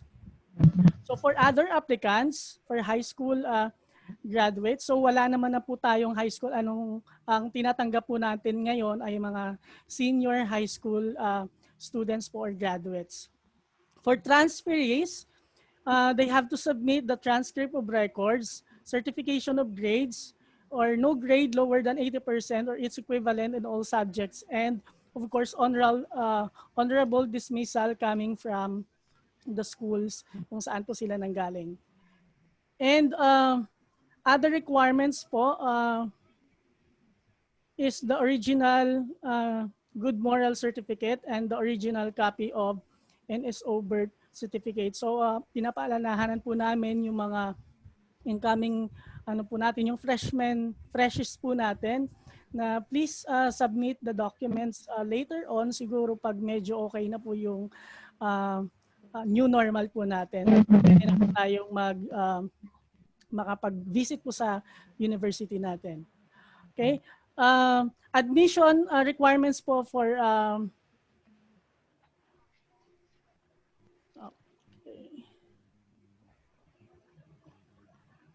Okay, since wala po tayong certificate in teaching program, hindi ko muna tatalakayin ito. Yung admission requirements lang po ng ano po natin, ng mga students po natin, ng mga first year. So yung phase 2 po natin, yung entry to courses po ng majorships. So baka nagtataka po yung mga first year natin, bakit wala po silang mga major courses. So in their first year, all students are enrolled in general education courses. So students are required to attend the orientation program for majorship and fill up course choice forms indicating their 3 top choices for majorship. So afterwards, they have to take the qualifying exam in a majorship of their choice.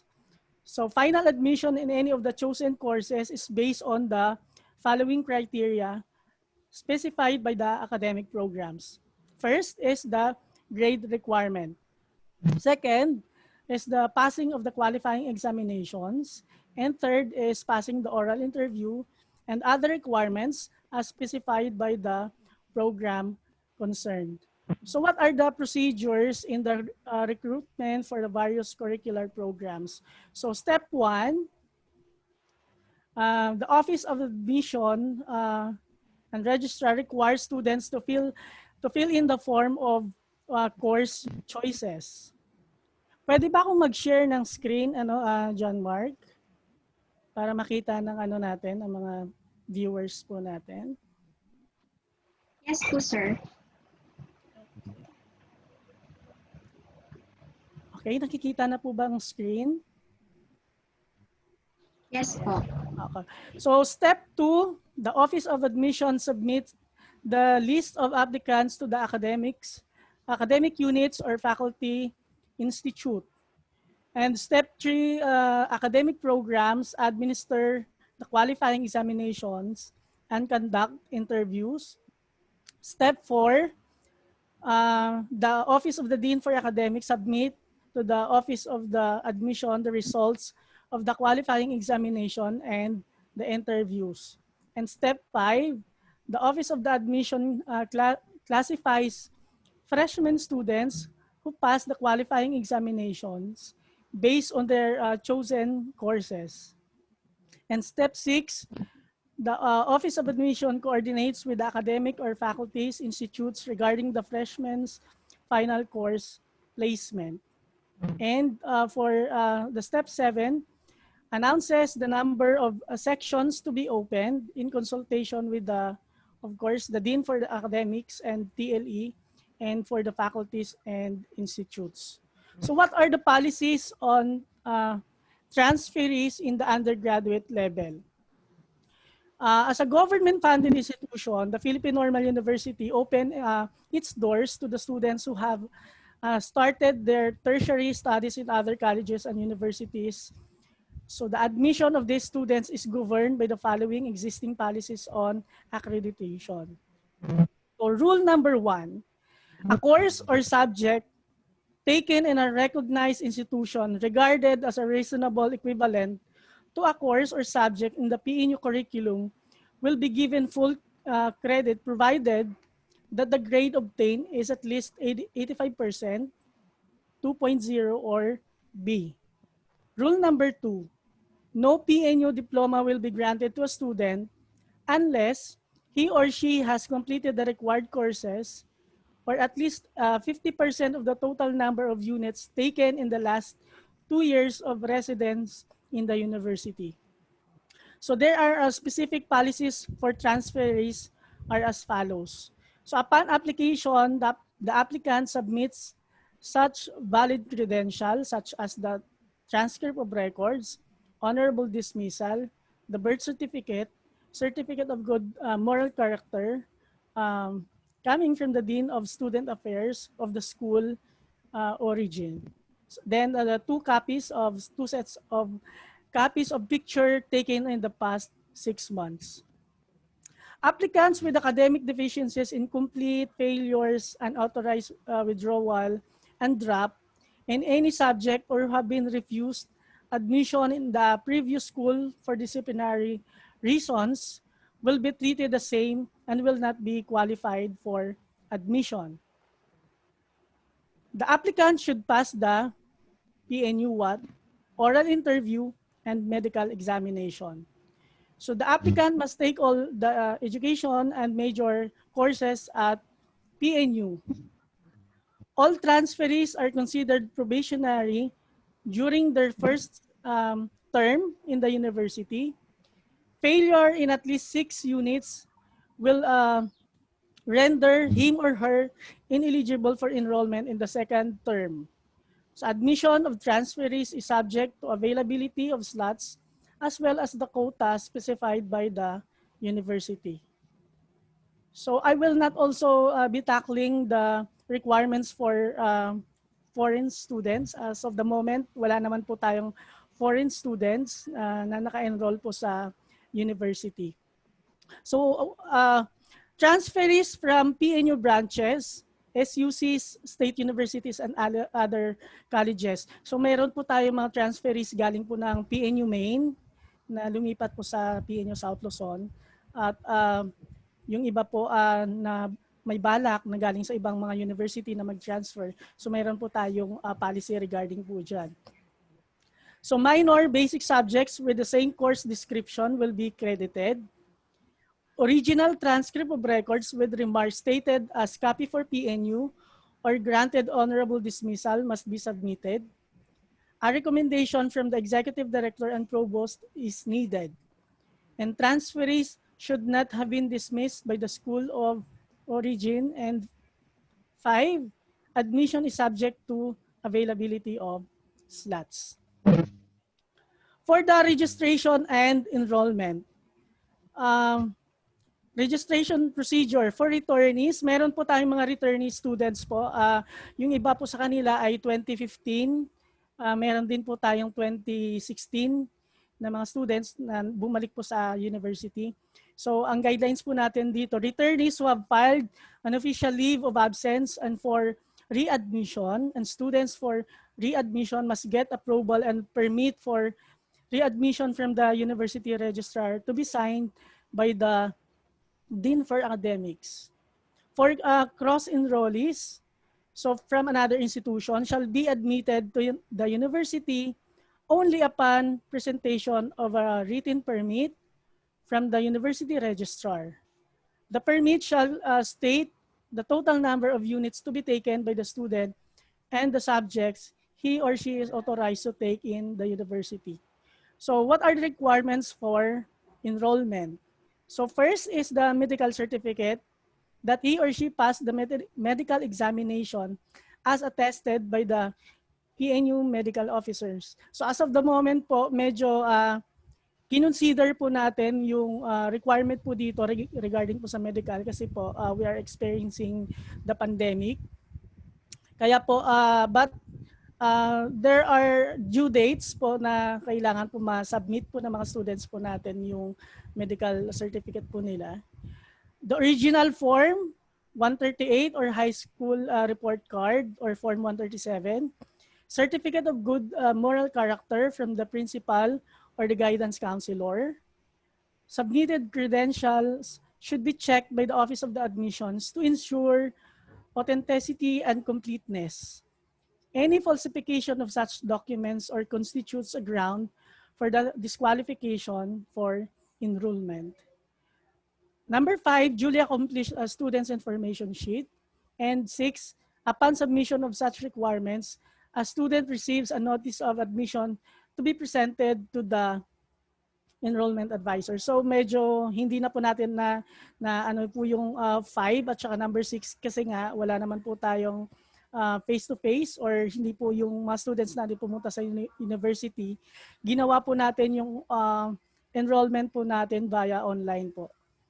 So the enrollment procedure, pinost po natin ito before the enrollment. Meron po ito sa mga Facebook page po ninyo. So the university adopts an efficient, fast, and systematic registration and enrollment procedure. So a student must be officially enrolled in order to receive credit for the coursework. So here are the policy guidelines and conditions specified po doon sa enrollment po natin. So I will not be tackling this anymore because I have already posted this in the Facebook page, in the ICT Help Desk, in the PNUSL FB page. Meron naman po doon. Yan po. So kung meron po kayong katanungan regarding po sa tanggapan po ng Office of the Campus Registrar and Admission, ay wag po kayong mag-atubiling lumapit at mag-message po sa amin at malugod po namin kayong tatanggapin. So muli po, nagpapasalamat po ako sa ating mga magulang, mga mag-aaral, sa ating pong mga bisita, sa akin pong mga fellow faculty at saka staff po natin sa Philippine Normal University for the support po na binibigay po nila sa Office ng Campus Registrar and Admission. Muli po, maraming salamat at magandang umaga po sa lahat.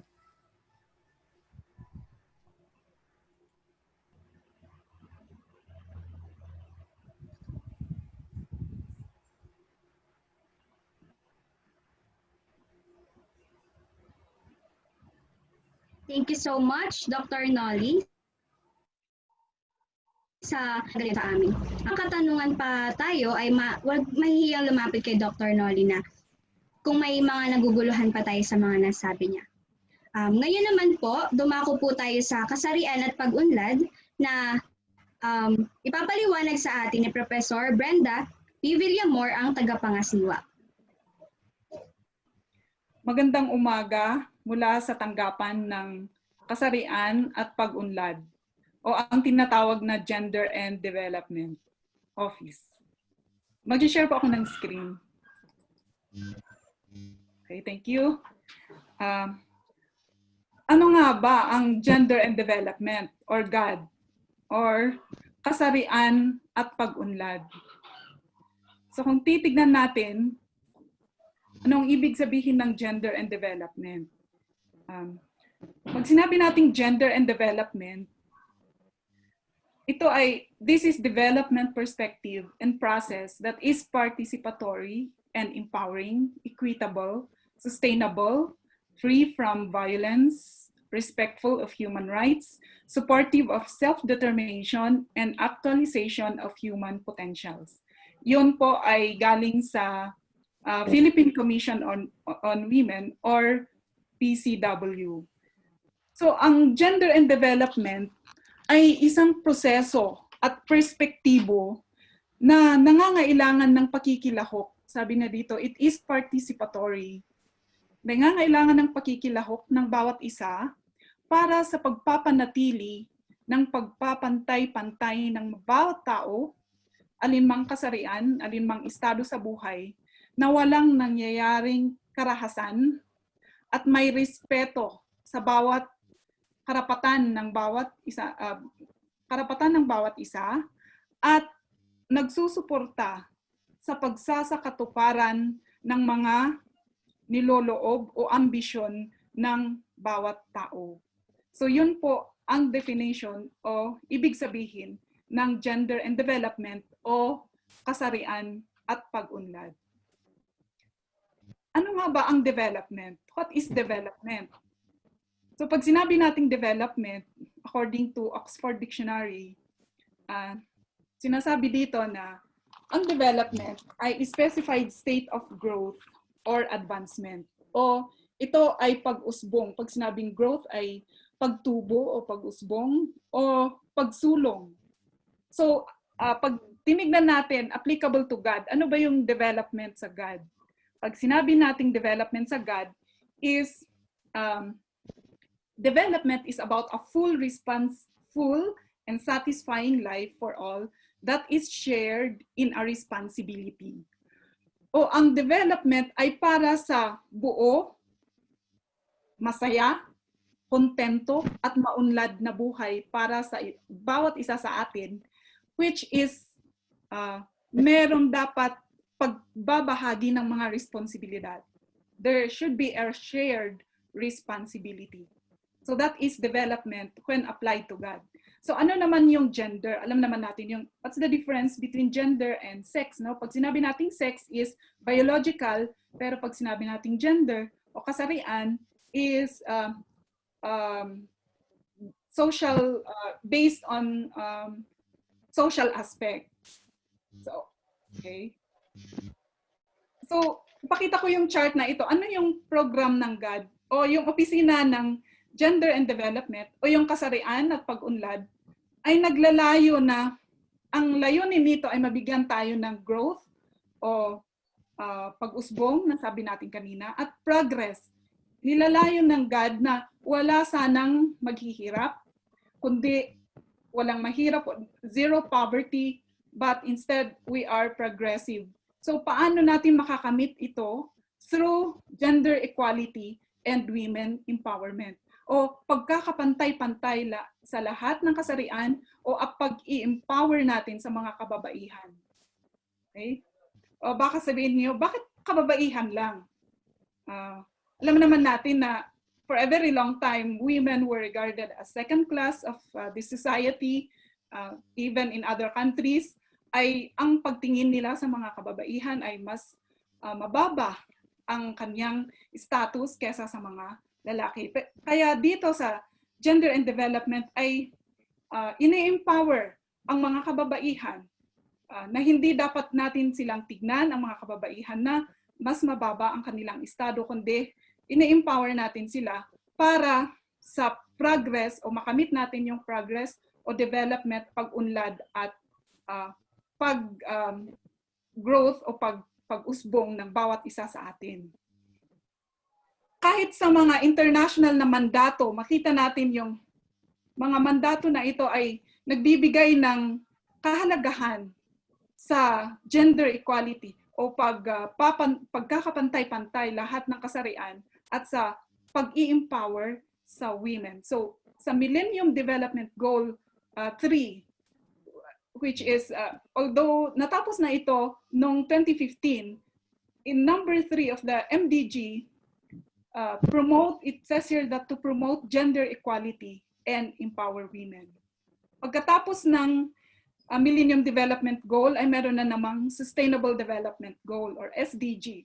Sa SDG naman, which will last until 2030, in number 5, sabi niya, to achieve gender equality and empower all women and girls. Again, in-emphasize ulit dito yung pagkakapantay-pantay lahat ng kasarian at to empower women and girls. So yun nga, nasabi ko kanina na sa history o sa kasaysayan, ang mga kababaihan ay tinitignan as mas mababa kesa sa mga kalalakihan. And women couldn't stand up for themselves. Yun ang tingin nila sa mga kababaihan. Women were not able to vote before 1920s. Okay? So ngayon, sa panahon ngayon, buti na lang at may God at ini-empower ang mga kababaihan na katulad natin. So sa program ng Gender and Development, ay every March of the month, of the year I should say, is Women's Month. This is intended to honor women o binibigyan natin ng pagpapahalaga sa mga kababaihan every month of March. So sa ating opisina ng Gender and Development ay may mga activities na ginagawa tayo para bigyan natin ng pugay ang mga kababaihan. And this is done internationally. International celebration honoring the contributions of women to history, culture, and society. And every March 8 of the year, ito ay itinalaga na International Women's Day. Ulit, sa opisina ng Gender and Development, ay may mga activities na ginagawa tayo para mabigyan natin ng importansya ang ating mga kababaihan. Example, magbigay ako ng example, no? Maraming talagang naambag ng mga babae sa kahit anong antas o sektor, no? For example, si Marie Curie, alam ko na na-encounter na ninyo yan.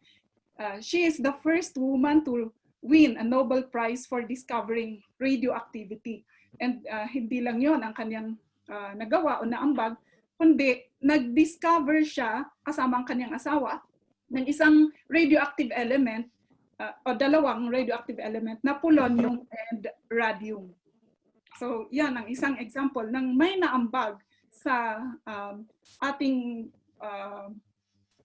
any field of specialization. So meron din tayong mga batas para maprotektahan ang mga kababaihan at mga bata. We have the Republic Act number 9262 or the Anti-Violence Against Women and Children. Anti-Violence Against Women and Children Act of 2004. Dito sa RA 10398, an act declaring November 25 of every year as National Conscious Day for the elimination of violence against women and children. So aside from Women's Month, ay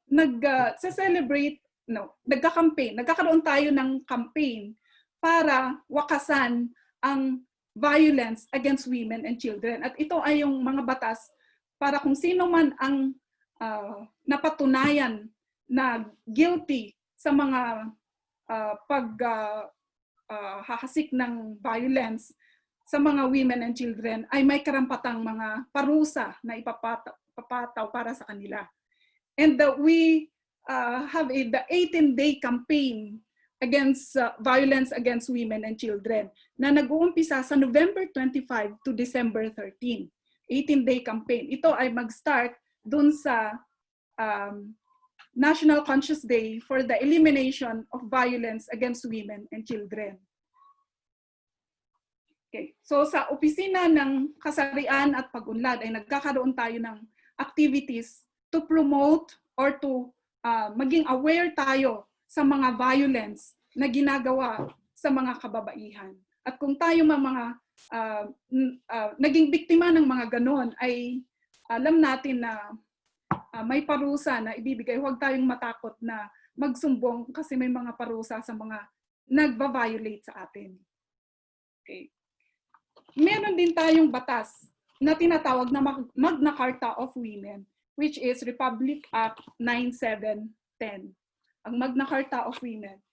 Okay? The Magna Carta of Women is a comprehensive women's human rights law that seeks to eliminate discrimination through the recognition, protection, fulfillment, and promotion of the rights of Filipino women, especially those belonging in the marginalized sectors of the society. It conveys a framework of rights for women based directly on international law. So makita natin dito na, again, sinusulong ulit ang karapatang pantao para sa pagtanggal ng kahit anong klaseng diskriminasyon sa paraan ng pagkilala, pagprotekta, at katuparan at pagpapasulong sa karapatan ng mga kababaihan. Okay? Lalong-lalo na sa mga nabibilang sa marginalized sector of the society. Ano yung mga marginalized sector of the society? Example nito, yung mga IPs, no? Mga IPs, yung mga refugees, gano'n. Yung lalong-lalo na yung mga babae na kabilang sa mga IPs o mga marginalized sector of the society ay binibigyan natin na ma-eliminate. Ito ay isang batas para mawakasan ang mga diskriminasyon sa mga laban sa mga kababaihan, no? At i-promote natin ang rights ng mga Filipino women. Okay? At so yun yung mga batas natin para sa pagprotekta ng mga kababaihan. At ito, meron din tayong ito'y bagong-bagong batas. Noong 2019 yata ito ay na-approve ang Safe Spaces Act, RA number 11313. The state recognizes that both men and women must have equality, security, and safety not only in private, but also on the streets, public spaces, online, workspaces, workplaces, and educational and training institutions. So, ito ay para maprotektahan ang bawat isa, men and women alike, para ito, makita ulit natin, equality, pagkakapantay-pantay, security or seguridad ng bawat isa, safety sa streets, public places, online, o lalo na ngayon, at online learning tayo, no? So, akmang-akma ito sa ating online learning ngayon sa panahon ng pandemya. So, dito sa Safe Spaces Act, may pinili lang ako dito na mga provision dito, no? Na bawal, ito ay nagpapaalala sa atin. Catcalling. Pag sinabi natin catcalling refers to unwanted remarks directed towards a person commonly done in the form of wolf-whistling and misogynistic, transphobic, homophobic, and sexist slurs. So, bawal dito at kung makitang ikaw ay guilty o guilty sa mga sinasabi dito sa batas na to ay may mga parusa na ipapataw sa iyo. Wolf whistling, pag sinabi natin wolf whistling ay pagsisipol. So bawal ang pagsisipol, lalo na yung mga kalalakihan, sinisipulan ninyo ang mga babae, no? Ito ay pwede kayong makasuhan sa pagsisipol lang kahit saan, sa public place o sa jeepney, ganon, no? Ay pwede kayong makasuhan dito sa aktong ito. Misogynistic, pag sinabi nating misogynistic ay nagsasalita kayo ng mga salita na which is hatred against women. Yung yung misogynistic is having words that are hating women. No, misogynistic yon. Sinating hatred of or mayroon kayong prejudice against women, misogynistic ang tawag natin doon. Ang transphobic naman, you have a prejudice against transgender people. O nagsasalita kayo ng mga salita na may prejudice or nagja-judge kayo sa mga transgender na tao. Dito, ipinopromote natin na dapat meron tayong respeto anuman ang gender ng bawat isang tao. So, hindi dapat tayo papakita ng hatred towards other gender. Kasi kung ganon, transphobic, if you have prejudice against transgender people, yon ay transphobic. Ang homophobic naman ay you have prejudice against homosexual people or the gays, no, homosexuals.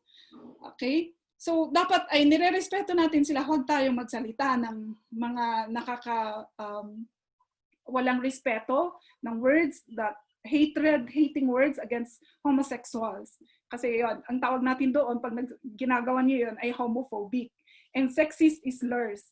Ang sexist slurs ay, for example, ay kung lalaki ka, ay meron kang prejudice against the women. So, other to the opposite sex. O kung yung babae ka, ay meron kang, you have a hatred against men, no, sexist slurs. So may nabasa ako na pag-aaral na karamihan daw sa social media nagkakaroon ng nangyayari ito, yung mga sexist slurs. At ang example ng mga sexist slurs na ginagamit is bitch. Di ba? Usong-uso yung you're son of a bitch, gano'n. You whore or slut, no? Yung mga terms, maging maingat tayo sa ating mga salita kasi pwede pala tayong kasuhan sa mga sinasabi natin na although sa atin lang ay expression lang yon, pero pag yung nakarinig na yon ay pwede kang makasuhan dito sa sinabi mo at guilty ka sa Safe Spaces Act. So, yun yung catcalling. Ang cyberstalking naman is a form of stalking that is committed through an electronic medium in which online communication takes place. So, this is online stalking. Ang cyberstalking is paggamit sa internet or other electronic means to harass, intimidate, or frighten a person or group. Yung palagi mong ginagamit yung internet or social media to harass, you intimidate a person. Okay? You intimidate a person.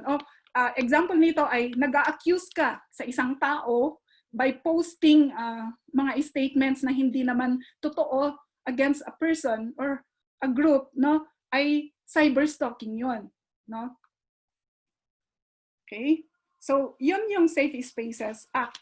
At dito rin sa Safe Spaces Act ay pwede tayong magkaroon ng gender-based online sexual harassment, no, using ICT in terrorizing and intimidate victims. So ito yung mga nakasaad na example ng gender-based online sexual harassment. Una, physical, psychological, and emotional threats, unwanted sexual, misogynistic, transphobic, homophobic, and sexist remarks and comments online, whether publicly or through direct and private messages.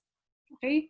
So, yun nga, yung na-explain ko kanina, misogynistic, hatred against women, transphobic is hatred against transgender, homophobic is hatred against homosexuals, and sexist is hatred towards the opposite sex. Whether you did it in private, kahit pini-M mo lang, ay pwedeng you are guilty of online gender sexual harassment. No? So, iwasan natin na gumawa ng mga threats, magsabi ng mga threats. Another is invasion of the victim's privacy through cyberstalking and incessant messaging. So you invade a person's privacy. Na cyberstalking and yung always na nagme-message ka, uploading ito, uploading and sharing without the consent of the victim any form of media that contains photos, voice, or video with sexual content. In-upload mo yung sexual consent with sexual content, yung friend mo o yung photo ng isang friend mo. No, by uploading it ay pwede kang makasuhan. No. Any unauthorized recording and sharing of any of the victim's photos, videos, or any information online. Yun nga, yun, related yun din kanina, no? Impersonating identities of victims online or posting lies about victims to harm their reputation. Galit na galit ka sa isang tao tapos nag-post ka para sirain yung isang tao, no? Pwede kang makasuhan nun. And the last, filing false abuse reports to online platforms to silence victims. No, gusto mong ma-silence yung isang tao tapos nag-report ka ng hindi naman totoo doon sa online platform, social media man o sa mo nilagay, pinost mo ang paninira sa isang tao, ay pwede kang makasuhan ng dito sa sinasaad sa Safe Spaces Act. So lalo na ngayon at online learning tayo, we always face social media. Be very careful in our words kung anong mga pinopost natin. Always ay maging respectful tayo sa isa't isa. So lastly, ito lang yung maiwan ko na isang sayings, no? Men of quality respect women's equality. So men of quality respect women's equality. And the other way around. Hindi lang naman men to women, kundi women to men or to all gender. No, we should show respect. So that is the measure if we are a man of quality or a woman of quality. So thank you very much. Maraming salamat sa bawat isa. At kung meron man kayong, for example, mga issue, ay meron tayong web FB page ng Gender and Development at mag-message kayo doon kung meron kayong mga problems that you are facing, no? So para ma-channel tayo at matulungan kayo sa whatever problems that you are experiencing related to gender. Thank you very much and maraming salamat sa pakikinig. Thank you.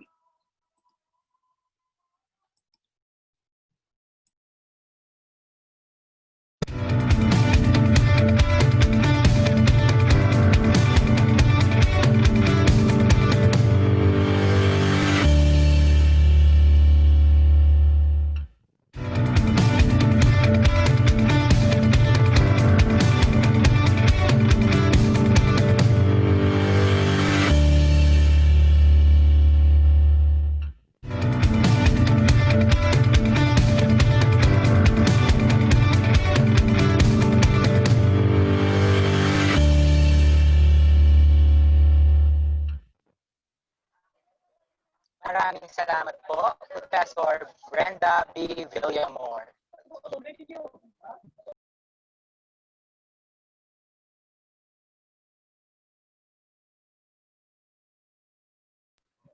Ngayon naman po ay pag-usapan natin ang usaping medical mula sa campus nurse na si Ginang Antoinette S. Barreto.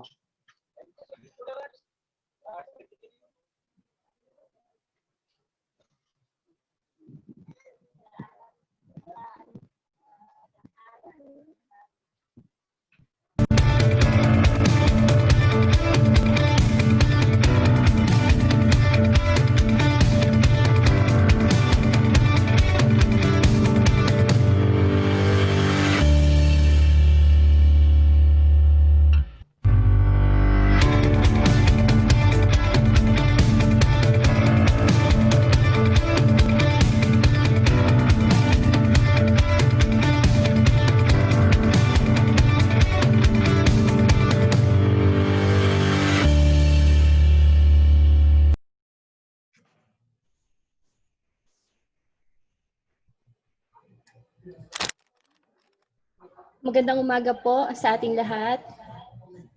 Ako po yung nagagalak na makasama po kayo ngayong umaga kahit sa virtual po na paraan. In behalf po ng University Physician, Dr. Asuncion Biranieses, ako po ay inyong nurse na si Antoinette Barreto. Kayo po ay amin pong wini-welcome sa Pamantasang Normal ng Pilipinas, Timog Luzon.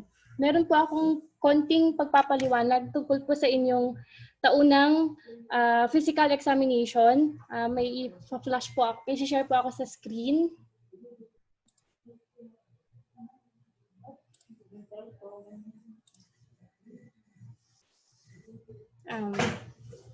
Ito po yung mga programa po ng ating unit, medical clinic po, for sa mga incoming freshmen po at sa lahat po ng level. Bawat taon po, kayo po ay nire-require na magkaroon po ng taunang x-ray at physical examination. Nung nasa normal pa po tayo na panahon, yun po ay ginagawa dito sa ating clinic.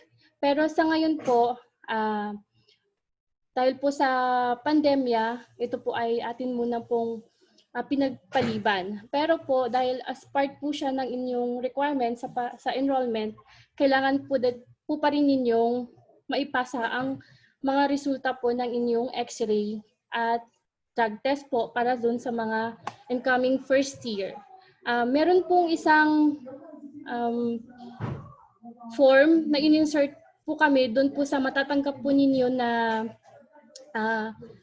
toolkit. Ito po yung medical form. I-share ko po.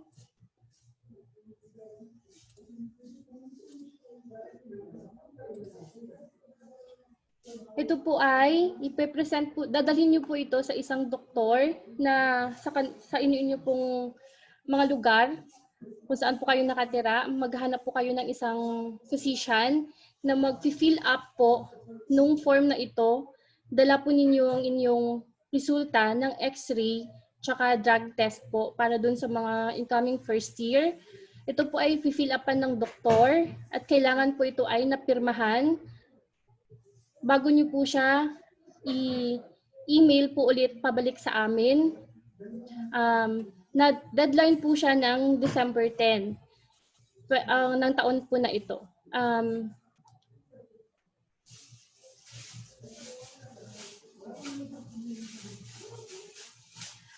Sana po ay maging tapat po kayo sa mga sagot na itatanong po ng doktor po sa inyo sa pag-fill up po ng form na ito. Ang pangalawa ko pong tatalakayin ay yung tungkol po sa toolkit na marireceive po ninyo kung paano niyo po siya i-disinfect.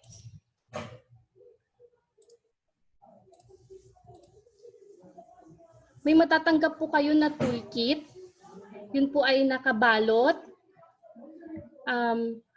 Kapag natanggap niyo na po yun, hayaan niyo po muna yung parcel na nakabilad or ilagay niyo po sa isang lugar na open space po for at least a day. After po nun, kapag i-open niyo na po siya, yun po, sa loob po nun ay nakabalot po sa isang plastic cover. Yung plastic po, i-disinfect niyo po siya gamit po ng alcohol. Punasan niyo po siya. Then after that, kapag natanggal niyo na po yung plastic, yung paper po, tsaka yung plastic, yun po ay itapon po ninyo sa tamang tapunan. And then after po, yung nakabalot po doon, hayaan nyo po muna siya for at least a day din po bago nyo po siya gamitin. Tsaka huwag nyo pong kalimutan na maghugas ng kamay after po ninyong hawakan yung mga items po na natatanggap ninyo.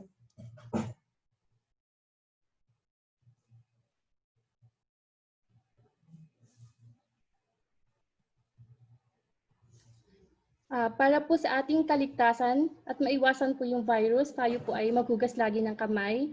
Distansya po ng 1 metro sa bawat isa at huwag kalimutan pong magsuot ng mask at face shield kung lalabas po ng bahay.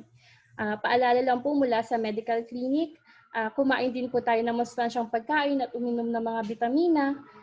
Uminom po ng tubig ng 8 baso o mahigit araw-araw. Magkaroon po ng sapat na pahinga. 30 minutes po na ehersisyo araw-araw, 15 minutes po na exposure sa sikat ng araw, at 5 minuto po para sa ating spiritual na pangangailangan. Malalampasan din po natin ang mga pandemyang ito. Ang ating pong clinic ay tatanggap po ng online consultation Lunes hanggang Biyernes, 8 a.m. hanggang 5 p.m. po ng hapon para po sa inyong mga medical na katanungan. Ma-access din po ninyo ito sa pamamagitan po ng PNUSL, Pisada. I-fill up po kayo ng form doon para po sa inyong online consultation. Yun lamang po at maraming salamat po at welcome po muli sa PNU South Luzon.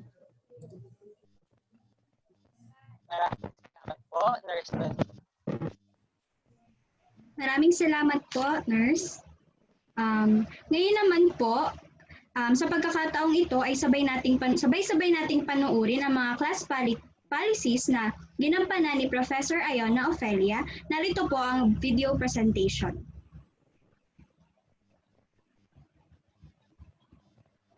Ofelia B. Zanoria, one of the faculty members of Philippine Normal University's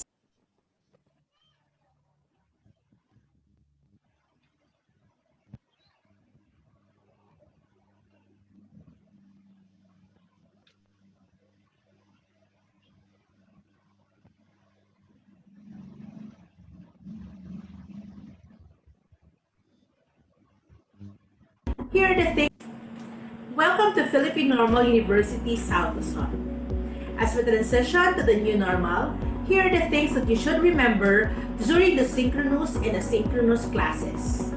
These are what we call netiquette. First, be ready 15 minutes before the scheduled online synchronous classes. Ensure the network stability, audio and voice quality, and do the necessary preparation before the class.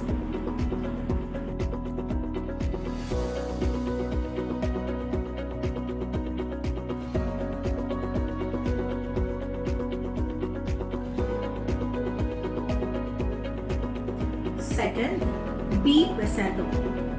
Wear comfortable but smart looking clothes. Remember, online class is still a class. An online classroom is still a classroom. Practice professionalism. Do not wear sleeveless, sando, crop top, or revealing clothes, especially when you are on camera. For boys, be neat and clean looking. Must have proper haircut as stated in the student handbook. No hair color and no earrings. You are also discouraged to wear makeup. For girls, wear proper attire. Make sure to fix your hair, and you may wear a light makeup. Hair color is still discouraged.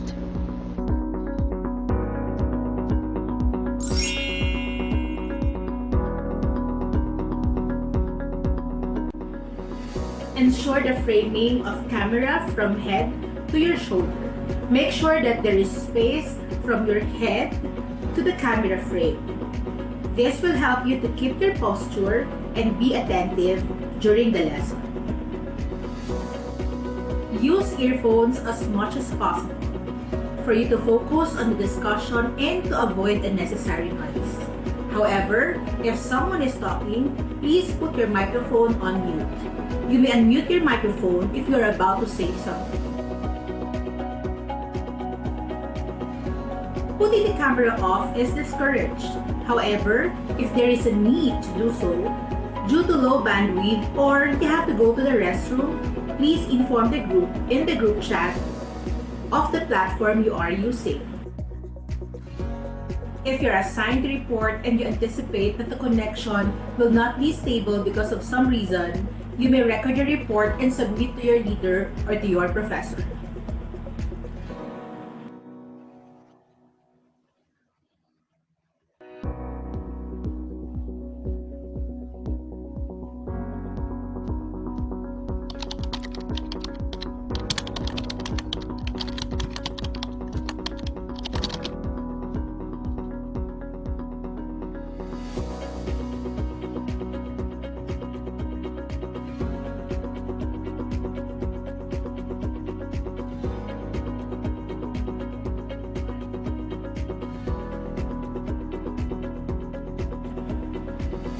Look for a quiet place or learning space in your home with a clean background to avoid distraction to your classmates.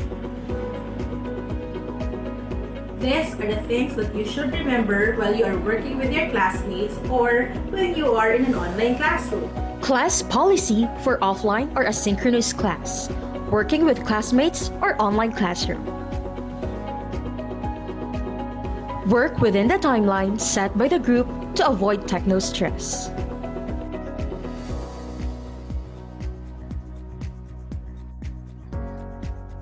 Be polite in conversing with your classmates.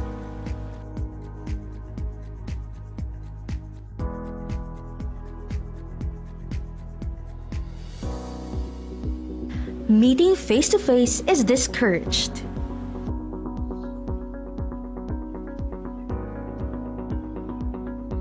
Do not plagiarize. Your professors can identify whether you copied your works or not. Each of the professors have Turnitin account to help them check if you plagiarized or not. Plagiarism is a grave offense according to the student handbook. Once identified, you will be sanctioned and will be subjected to expulsion.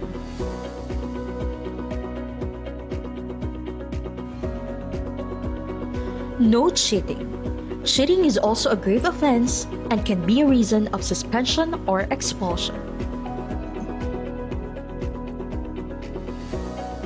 Avoid posting unnecessary information or images on your online classroom, such as hate speech, fake news, memes, or illicit images.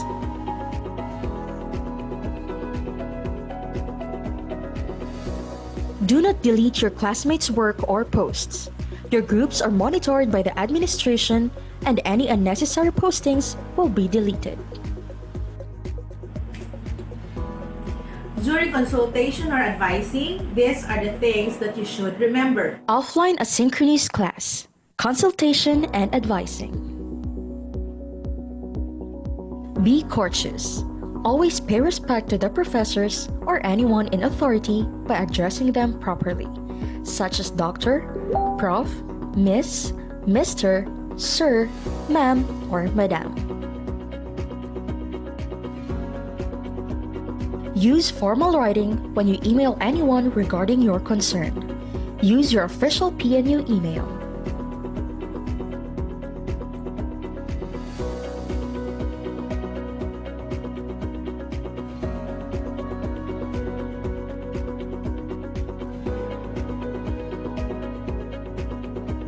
If you receive a text, chat, or email, please notify the sender that you received it. Consultation hours is from 8 a.m. to 5 p.m. Monday to Friday. Any questions aside from the time and date mentioned will only be entertained on the official consultation time.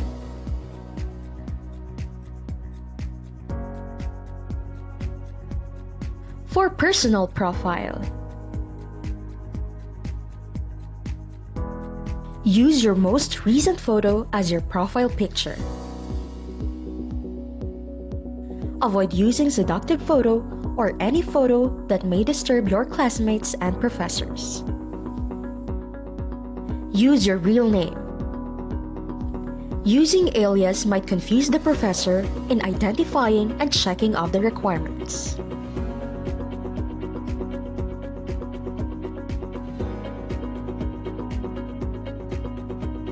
Avoid posting hate speech, fake news, and vulgar words on your personal Facebook account.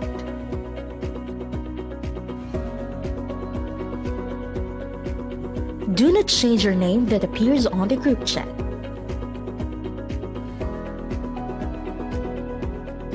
Always recognize that you read the post of anyone who sent the message. Do not ignore.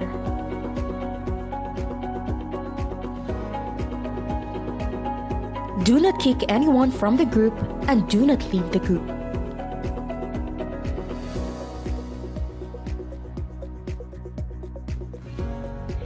Use your official PNU email for easy communication.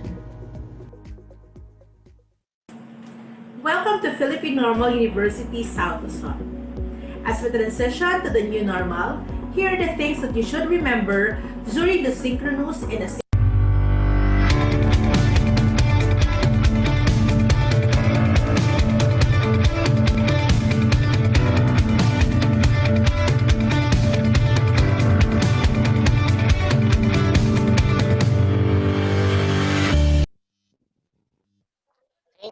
much, Ma'am Ayuna. And now, let us hear ng pangwakas na pananalita mula kay Professor Aaron Jed White Tumbali, ang tagapangasiwa ng katiyakan ng kalidad.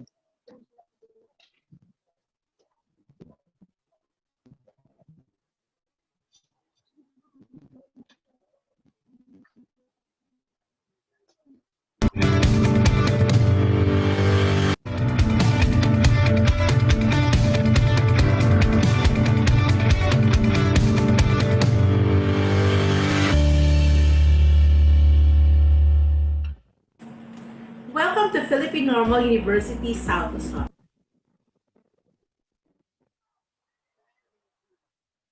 Magandang umaga. 10 ng aking mga kasamahang guro at staff sa Pamantasang Normal ng Pilipinas, Timog Luzon. Taus-puso ang aming pasasalamat para sa lahat ng nakiisa sa aming kauna-unahang virtual na Pangkalahatang Oryentasyon para sa nalalapit na pagbubukas ng klase. Inaasahan namin na ang gawaing ito ay nakatulong sa inyo para ihanda ang mga sarili para sa bagong kadawyan. Batid natin na tayong lahat ay may pag-aagam-agam sa kahandaan at natin para sa makabagong paraan ng pagtuturo at pagkatuto. Bilang isang PNU1, ito ay pagsubok na ating haharapin at pagtatagumpayin. Ang pandemya ng COVID-19 ay hindi magiging hadlang para magpatuloy ang kahusayan, katotohanan at serbisyo ng ating inang pamantasan. Ang hamon sa atin ay panatilihin ang alab ng sulo. Harapin natin ang pag-aalinlangan ng may paghahanda sa sarili at pagtanggap sa pagbabago. Huwag nating hayaan na tayo ay panghinaan ng loob dahil sama-sama nating haharapin ang hamon na ito. Para sa mga mag-aaral na nasa 3 taon, alalahanin ninyo ang inyong pangako na pananatilihin ang alab ng sulo. Pag-alabin niyo pa ito ng buong liwanag upang gabayan ang mga nasa una at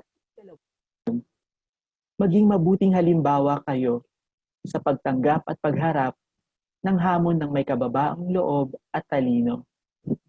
Sa mga nasa 2 taon, ang inyong paglalakbay ay nagsimula na. Patuloy kayong sumulong sa pagtupad ng inyong mga pangarap.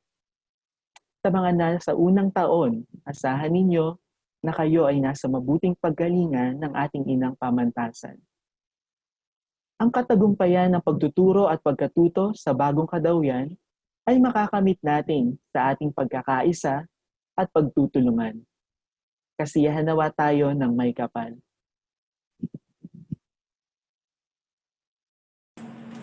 Welcome to Philippine Normal University South Luzon.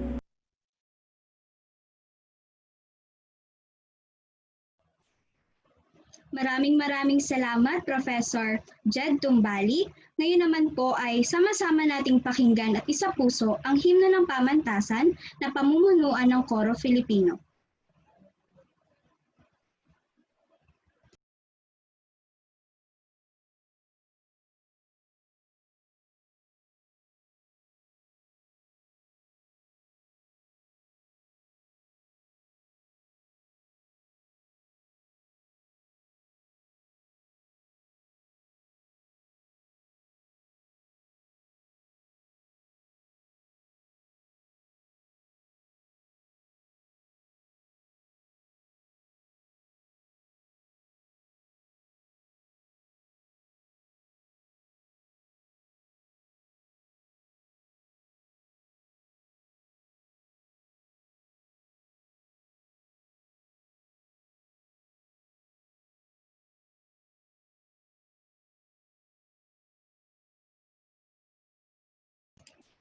Muli po, ang himno ng pamantasan na pamumunuan ng PNU Batch 91.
Dito na po nagtatapos ang Pangkalahatang Oryentasyon ngayong umaga at kami po ay nagpapasalamat sa pagdalo ng mga PNU1s, lalong-lalo na po sa ating Executive Director and Provost, Dr. Avila, and to our Dean for Academics and TLE, Dr. Rodrigo Abenes, to the faculty and staff.